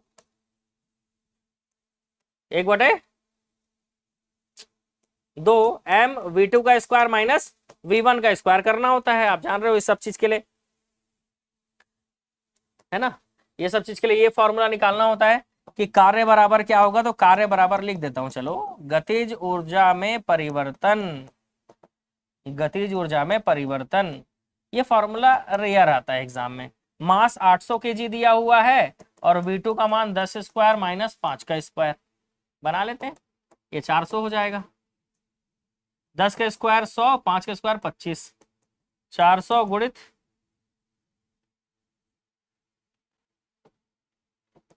75, 75 चौक कितना हो जाएगा? 150, 300, 30,000 जूल। 30,000 जूल को आप 3 जीरो हटा दो तो क्या लिख सकते हो? 30 किलो जूल। 30,000 जूल को 3 जीरो हटा दोगे तो आंसर क्या हो जाएगा? 30 किलो जूल। तो ये रेयर होता है ना? रेयर क्वेश्चन है, शायद ही आएगा एग्जाम में ऐसे। एक 10 kg की वस्तु 5 मीटर पर सेकंड की गति से गतिमान है, तो उसकी गतिज ऊर्जा कितनी होगी? सिंपल सा फॉर्मूला है, kinetic energy is equal to 1/2 mv²। बस, kinetic energy is equal to 1/2 mv²।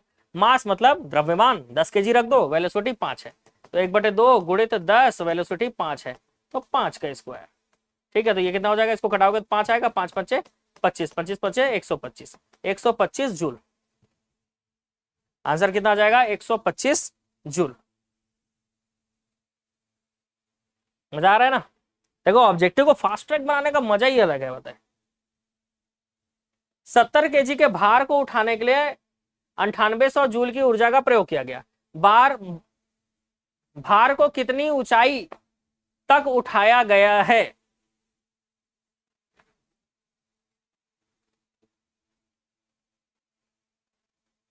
तो आप जानते हो, कार्य बराबर बल गुणित दूरी होता है, बल गुणित विस्थापन होता है। क्या होता है? बल गुणित विस्थापन।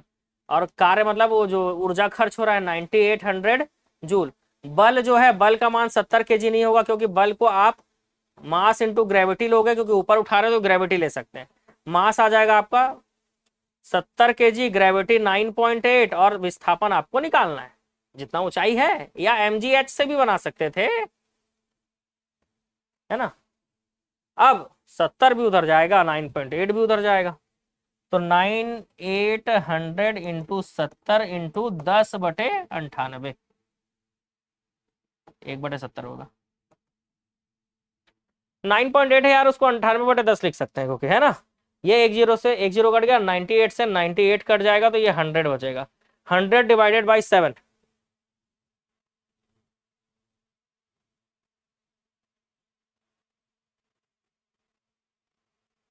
7 एकम 7, 7 चौक 28, 14 पॉइंट कुछ आ रहा है, पर इसमें तो है ही नहीं,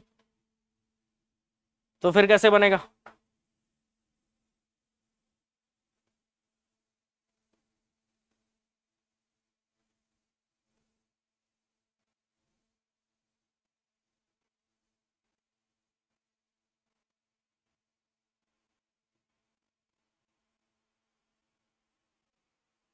चौदह मीटर बता रहा हो, बिल्कुल सही है।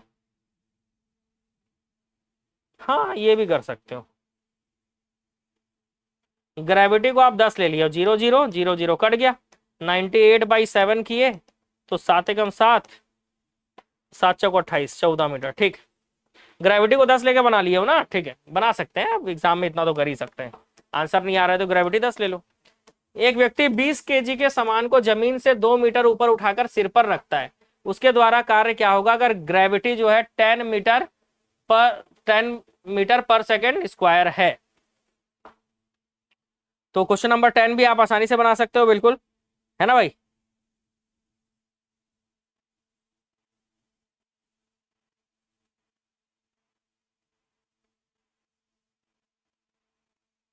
क्या हो जाएगा, mgh, m 20 केजी, ग्रेविटी 10 लेने बोल रहा है, और h हाइट कितना बोल रहा है 2, तो 2 दूनी 4, 400 जूल।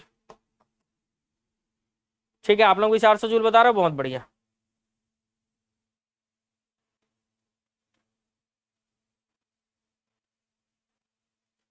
बहुत बढ़िया, शानदार, जोरदार, जानदार, जबरदस्त। चलो आगे बढ़ेंगे। 10 केजी की एक वस्तु 2 मीटर पर सेकंड की गति से आगे बढ़ रही है, वस्तु की गतिज ऊर्जा क्या होगी। बहुत बढ़िया, गतिज ऊर्जा 1/2 mv² होता है। मास 10 केजी है, 1/2 गुणित 10, v का स्क्वायर 2 गुणित 2। ठीक है, तो 1/2 गुणित 10 गुणित 2 गुणित 2, 2 से 2 कट जाएगा, 10 दूनी 20 जूल आएगा। तो गतिज ऊर्जा निकालना था, गतिज ऊर्जा का फॉर्मूला लगाए, आंसर आ गया 20 जूल। देखो भाई आप लोग का अभी आ रहा है 20 जूल। ठीक है, आंसर आना था 20 जूल। 30 किलोग्राम द्रव्यमान के एक वस्तु को 10 मीटर पर सेकंड से एक समान वेग से स्थानांतरित किया जा रहा है, वस्तु की गतिशील ऊर्जा क्या है। गतिशील ऊर्जा मतलब गतिज ऊर्जा 1/2 mv², m का मान 30, v का मान 10, 10 का स्क्वायर डिवाइड कर दो 15 आ जाएगा, 10 का स्क्वायर 100 होता है, तो आ जाएगा 1500 जूल।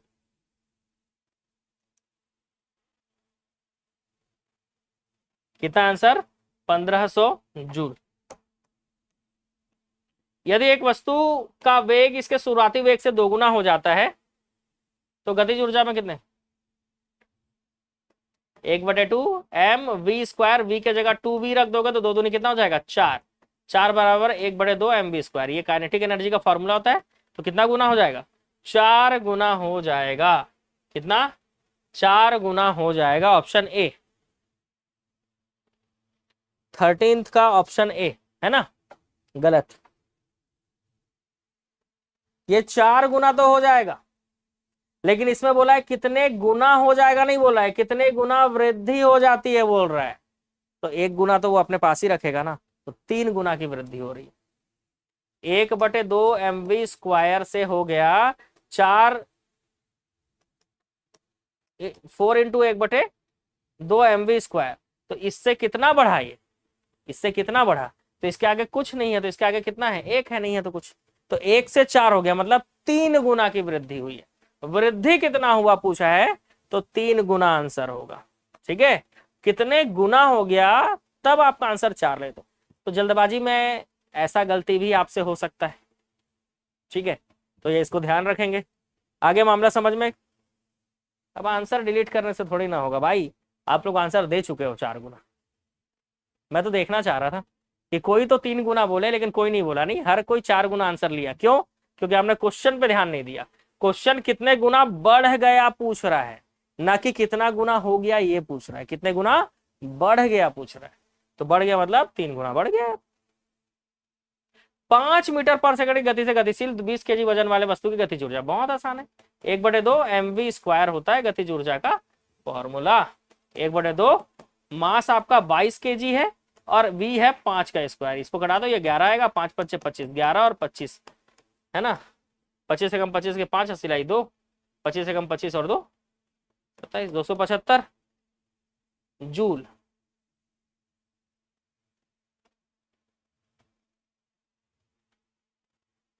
आगे 275 जूल, वेरी गुड, आंसर आएगा 14th का 275 जूल।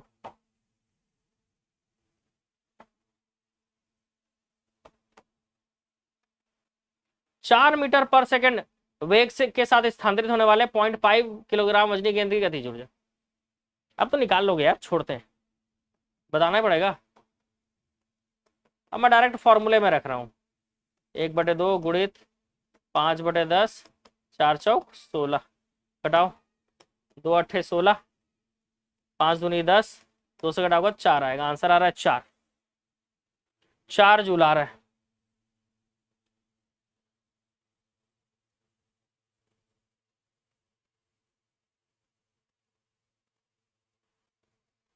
ठीक है, कितना आ रहा है? 4 जूल आंसर आ रहा है भाई। ठीक है, कितना आ रहा है? 4 जूल। फिजिक्स फाइटर बैच में फिजिक्स केमिस्ट्री बायो तीनों अपलोड है मेरा, रिकॉर्डेड पढ़ना होगा आपको वहां से। टाइप 3 का पहला क्वेश्चन, चलो देख लेते हैं आप लोगों के लिए आंसर। आपके सामने है क्वेश्चन।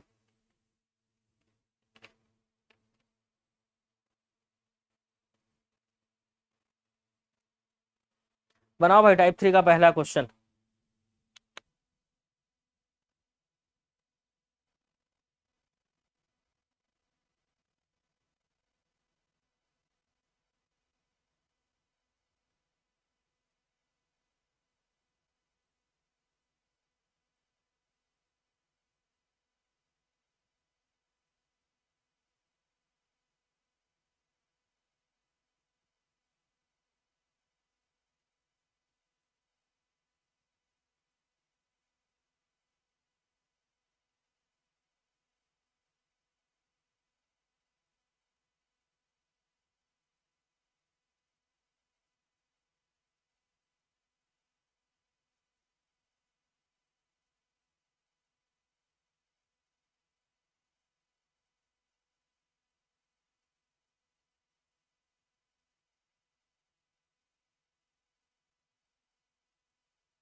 एक केजी की टाइप 3 का पहला क्वेश्चन देखो।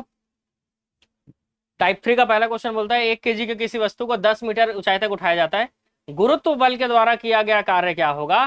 तो यह होगा mgh। m मतलब 1, ग्रेविटी 9.8 और ऊंचाई है 10। तो ये 9.8 को 98/10 कर दोगे इंटू 10, 0 0 कट जाएगा, माइनस 9.8 आ जाएगा, क्योंकि ग्रेविटी नीचे लगता है, आप ऊपर उठा रहे हो, तो ये आ जाएगा -98 जूल। ठीक है, बहुत सारे लोग सही आंसर दे रहे हो। 0.1 है ना किलोग्राम की एक गेंद को स्थिर स्थिति में से गिराया जाता है। जब यह 2 मीटर की दूरी से गिरती है तो गुरुत्वाकर्षण बल से लगने वाले कार्य कितना होगा? चलो सेम फॉर्मूला यूज कर लो, फटाफट से आंसर बता दो।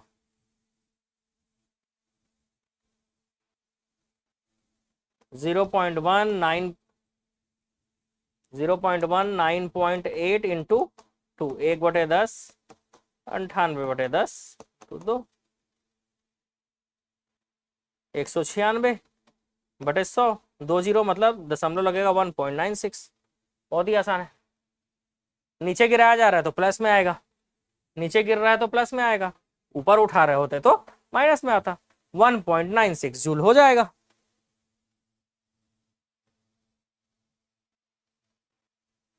ठीक है,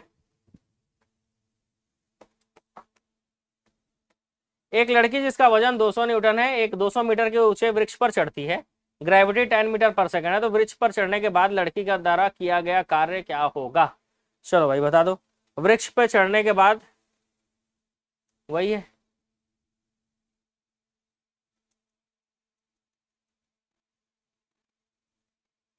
कार्य बराबर बल गुणित विस्थापन। बल 200 न्यूटन दिया हुआ है, विस्थापन 2 है, तो 2 दूनी 400, 400 जूल आएगा। ग्रेविटी का यूज नहीं होगा, 400 जूल। आप लोग बताओ क्या आंसर लोगे, है ना? कार्य बराबर, क्योंकि अब सीधी सी बात है न्यूटन में दिया हुआ है तो ग्रेविटी की जरूरत नहीं है। कार्य बराबर सीधा भार गुणित ऊंचाई कर सकते हो, एक फॉर्मूला ये भी बनता है, कार्य बराबर भार गुणित ऊंचाई। भार 200 न्यूटन है, ऊंचाई 2 मीटर है, 400 जूल आएगा डायरेक्ट आंसर। 5 किलोग्राम भार के एक वस्तु को 4 मीटर की ऊंचाई तक उठाया जाता है, उस वस्तु पर लगने वाला गुरुत्व बल कारण सेम चीज mgh।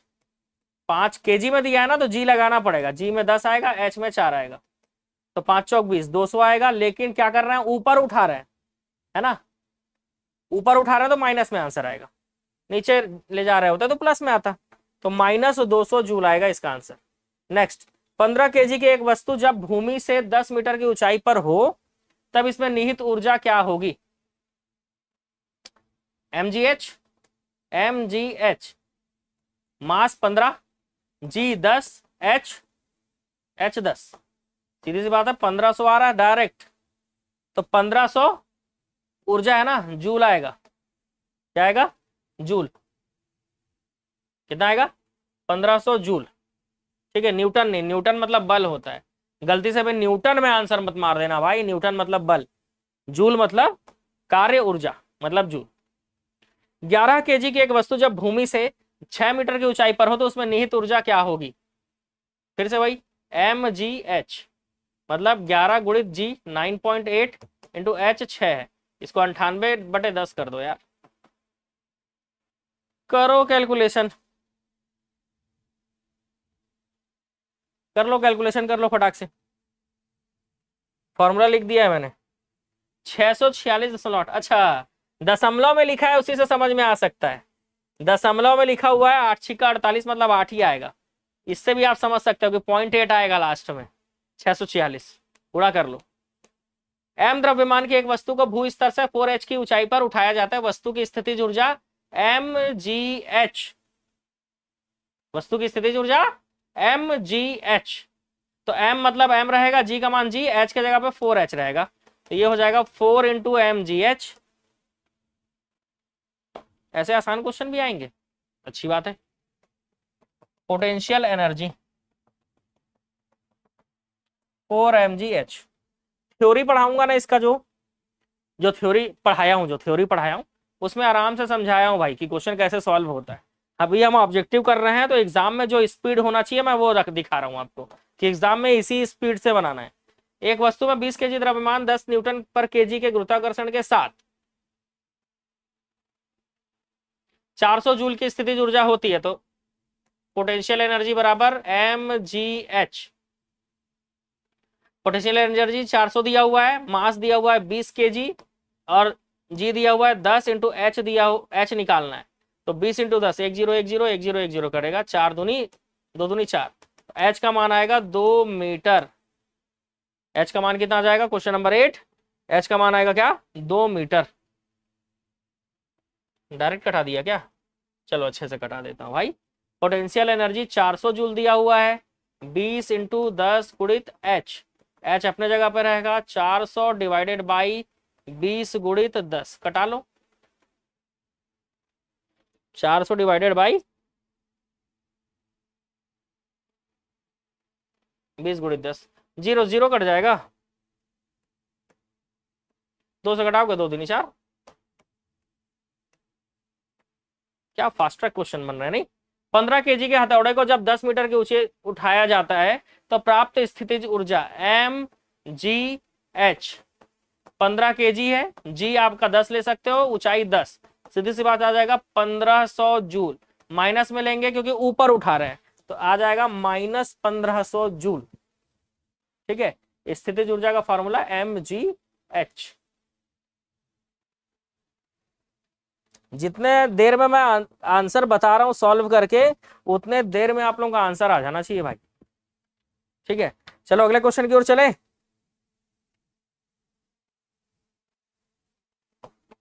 चलो क्वेश्चन नंबर 10। 12 केजी द्रव्यमान की कोई वस्तु एक नियत ऊंचाई पर स्थित है, वस्तु की स्थितिज ऊर्जा 600 जूल है, वस्तु की भूतल से ऊंचाई कितनी होगी? अगर जी इतना दिया हुआ है, स्थितिज ऊर्जा 600 है, m का मान 12, g का मान 10, h निकालना है, डिवाइड कर दो भाई, 600 डिवाइड बाई 12 गुणित 10, 0 0 कट जाएगा, 6 दूनी 12 और 10/2 कितना होगा? 5। तो h का मान कितना आ जाएगा? 5 मीटर आ जाएगा। ठीक है, दूरी माइनस में थोड़ी ना आएगा। 8 केजी भार वाले लोहे की गेंद 3 केजी भार वाले एल्युमिनियम की गेंद 20 मीटर की ऊंचाई से गिराई जाती है, 10 मीटर की ऊंचाई के बाद उसमें कौन सा राशि समान होगा? तो सीधी सी बात है, 8 kg वाला और 3 kg वाला गेंद एक साथ गिराया जा रहा है, तो उसमें सब कुछ अलग अलग होगा, और इसमें एक समान क्या होगा, तो एक समान त्वरण होगा उसमें, क्योंकि नीचे आने के बाद त्वरण शून्य हो जाएगा, है ना। तो वेग उसमें समान होगा, ठीक है, उसमें क्या होगा, वेग समान होगा, इसलिए त्वरण समान होगा समय के आधार पे, याद रखना, समय के आधार पे। एक गेंद को 10 मीटर की ऊंचाई से गिराया जाता है, यह जमीन पर टकराती है और 2.5 मीटर की ऊंचाई तक वापस उछल जाती है। तो टकराव के दौरान गतिज ऊर्जा में कितने प्रतिशत की हानि हुई, ठीक है, टकराव के दौरान गतिज ऊर्जा में कितने प्रतिशत की हानि हुई। तो 10 मीटर 2.5 मीटर, सीधा सीधा दिख रहा है आपको आंसर कि 25% का लॉस हो गया, है ना। ये 10 मीटर है भाई, यहाँ 2.5 मीटर, ये टोटल 10 मीटर है। सीधा इसको 100 मानो, इसको 25 मानो, 75% का लॉस हो गया। कितना लॉस हो गया, 75%। 1/4 उछल जा रही है ना।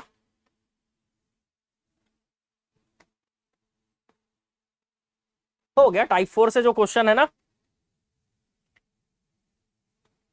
टाइप 7 तक, टाइप 7 तक है। टाइप 4 से टाइप 7 जो है वो थ्योरी वाले में पढ़ाऊंगा, इसमें नहीं, खत्म कहानी,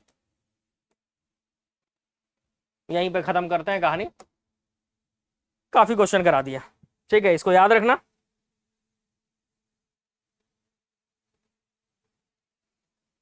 %75 का लॉस होगा, डायरेक्ट दिख रहा है, ठीक है, कितना लॉस होगा, 75% का, ठीक है।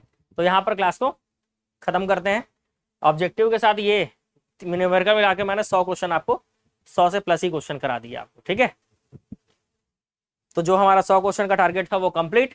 इसके बाद का जो 3 टाइप है वो थ्योरी वाले में पढ़ा दूंगा, ठीक है। थ्योरी पढ़ाने का टाइम नहीं बचा, इसलिए थ्योरी जो है आप बाद में देखेंगे, है ना। अब वो थ्योरी के लिए अलग से मैं क्लास लूंगा, है ना, थ्योरी पढ़ाने का टाइम नहीं बचा, नहीं तो थ्योरी में आपको अलग से पढ़ाया रहता। बाकी सारी चीजें तो हैं, शक्ति भी है, इसमें कुछ बताने लायक तो वैसे नहीं है, सब चीज पढ़ा चुका हूँ, क्योंकि टक्कर था एक ये बताने लायक। कोलिजन जो है 3 प्रकार के होते हैं, चलो थ्योरी में देख लेंगे इसको, है ना। कोलिजन जो है वो थ्योरी में देख लेंगे।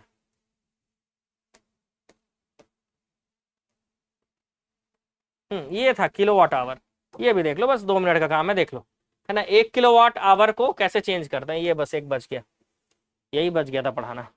चलो ये देख लो, वैसे थ्योरी में पढ़ाऊंगा इसको, है ना, पढ़ाऊंगा क्या, पढ़ाया भी हूँ, थ्योरी में जाके मिल जाएगा आपको। 1 किलोवाट आवर, तो किलोवाट को, किलो को हटाएंगे तो 1000 हो जाएगा, वाट आवर हो गया। और वॉट को जूल पर सेकंड कह सकते हैं, और आवर, 1 आवर में 3600 सेकंड रख सकते हैं।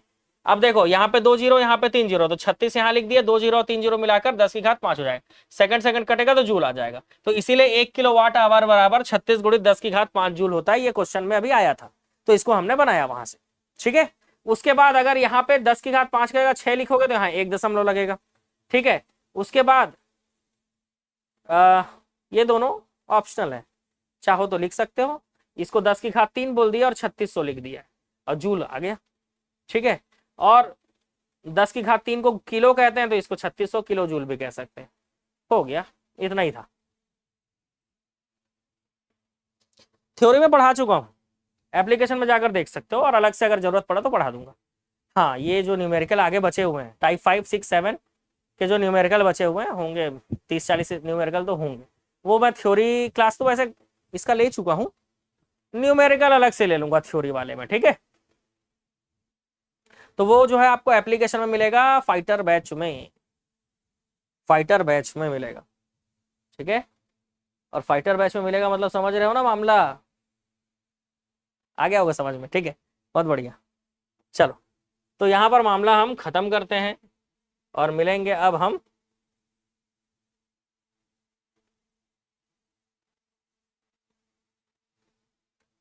कल की शानदार क्लास में। कल जो है हम लोग देखते हैं केमिस्ट्री या बायो कुछ पढ़ते हैं, ठीक है।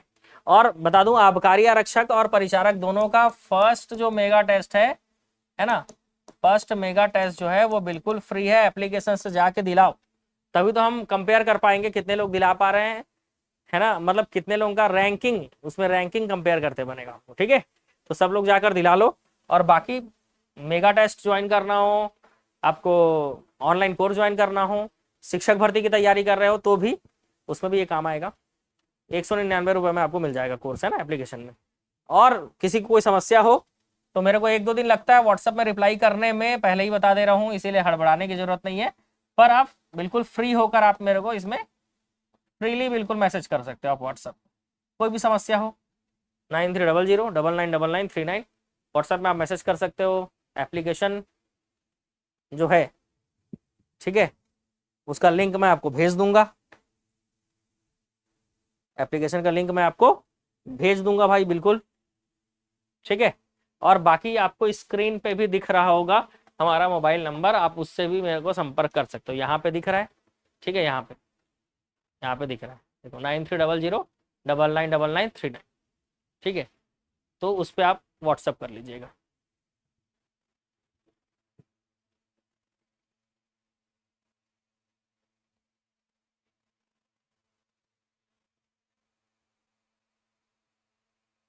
नहीं, सारी क्लासेस यूट्यूब में नहीं हो सकती, ठीक है। क्यों भाई? तो सिंपल से रीज़न है, कड़वा है मगर सच है। सच इसलिए है क्योंकि ये जो कंटेंट जिन लोग बनाते हैं, ठीक है, उनको भी खर्चा पानी देना होता है। और वो खर्चा पानी कहाँ से मिलेगा भाई? एप्लीकेशन में आप जाके कोर्स लोगे तब तो उनको खर्चा पानी मिलेगा, सीधी सी बात है ना भाई। तो इस चीज़ को ध्यान रखें। और अगर आपको लगता है कि युवा एकेडमी की तरफ से आपको जो है कंटेंट मिल रहा है जोरदार, शानदार, ज़बरदस्त, तो 199 रुपये देने में कोई बुरी बात नहीं। कहीं जाकर आप 2000 डुबा रहे हो, कोई 4000 डुबा रहा है, कोई 7000 डुबा रहा है, कोई 20,000 में कोर्स खरीद रहा है, पता नहीं कहाँ से लाते हैं ऐसा हिम्मत। इतने इतने महंगे ऑनलाइन कोर्स तो इतने महंगे नहीं होने चाहिए, ऐसा मेरा मानना है। इसलिए हम लोग जो है 199 रुपये लेकर रखे हुए हैं भाई, है ना। तो जो भी ऑनलाइन कोर्स ज्वाइन करना है आपको 199 में इसीलिए मिल जाता है, क्योंकि मेरा ऐसा मानना है कि कोर्स इतने महंगे नहीं होने चाहिए ऑनलाइन, क्योंकि हमको डेटा का भी जरूरत पड़ता है ना। डेटा सिर्फ व्हाट्सएप चलाने के लिए नहीं है, ऑनलाइन पढ़ने के लिए भी, ठीक है। कल क्लास लूंगा, बिल्कुल लूंगा, क्यों नहीं लूंगा भाई, ठीक है, बिल्कुल कल क्लास लूंगा, चिंता मत करो। हाँ, यूट्यूब पे तो हमारा ऑब्जेक्टिव सीरीज चलेगा ही, है ना, वो तो शानदार, जानदार, जोरदार, जबरदस्त चलेगा। और ये ऑब्जेक्टिव सीरीज आपको एप्लीकेशन में भी अवेलेबल रहता है ना। यूट्यूब में तो खोजते में थोड़ा दिक्कत होता है, पर पढ़ सकते हो, है ना। अगर आपको फ्री में भी पढ़ना है तो कोई दिक्कत नहीं, यूट्यूब से आप थोड़ा बहुत मेहनत करना पड़ेगा, ढूंढ के आप पढ़ सकते हो। और एप्लीकेशन में क्या है ना, सीरीज में रखा लगा होता है, बिल्कुल एक के बाद एक वीडियो, उसके नीचे उसका पीडीएफ, फिर वीडियो, फिर उसका नीचे पीडीएफ, ऐसा। तो वो एप्लीकेशन बिल्कुल आपको ढूंढना नहीं पड़ता, सब्जेक्ट का फोल्डर, और उससे आपको सारी चीजें मिल जाती हैं।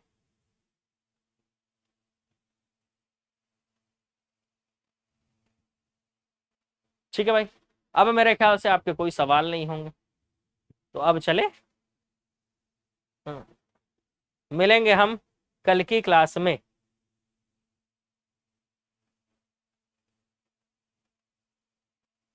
और जाते जाते वीडियो को लाइक कर दीजिएगा।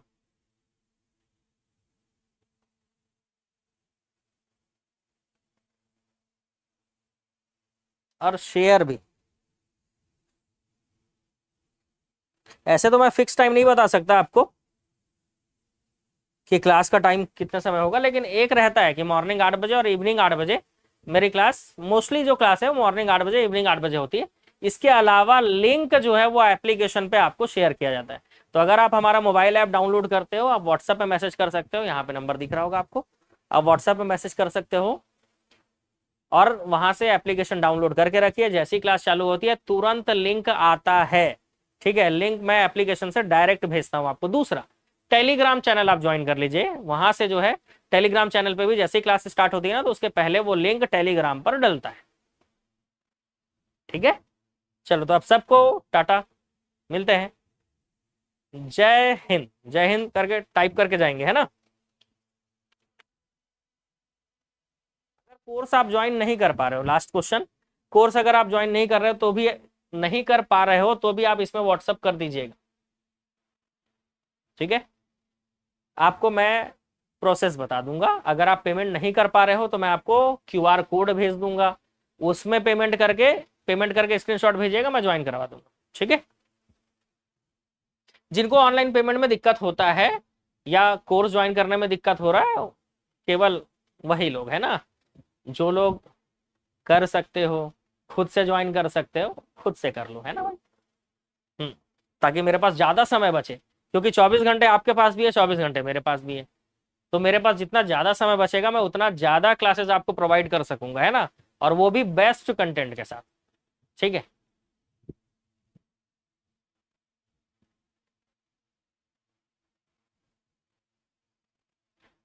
वैसे कई लोगों का ऐसा मानना है, और सुना भी है मैंने, कि हमारा कंटेंट बिलासपुर के जितने भी एकेडमी हैं उनसे बेस्ट है ऐसा करके।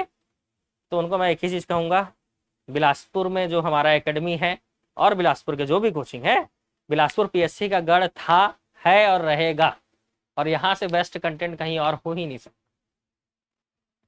ठीक है, चलो व्हाट्सएप पे मैसेज कर दीजिएगा, क्यूआर भेज दूंगा आप।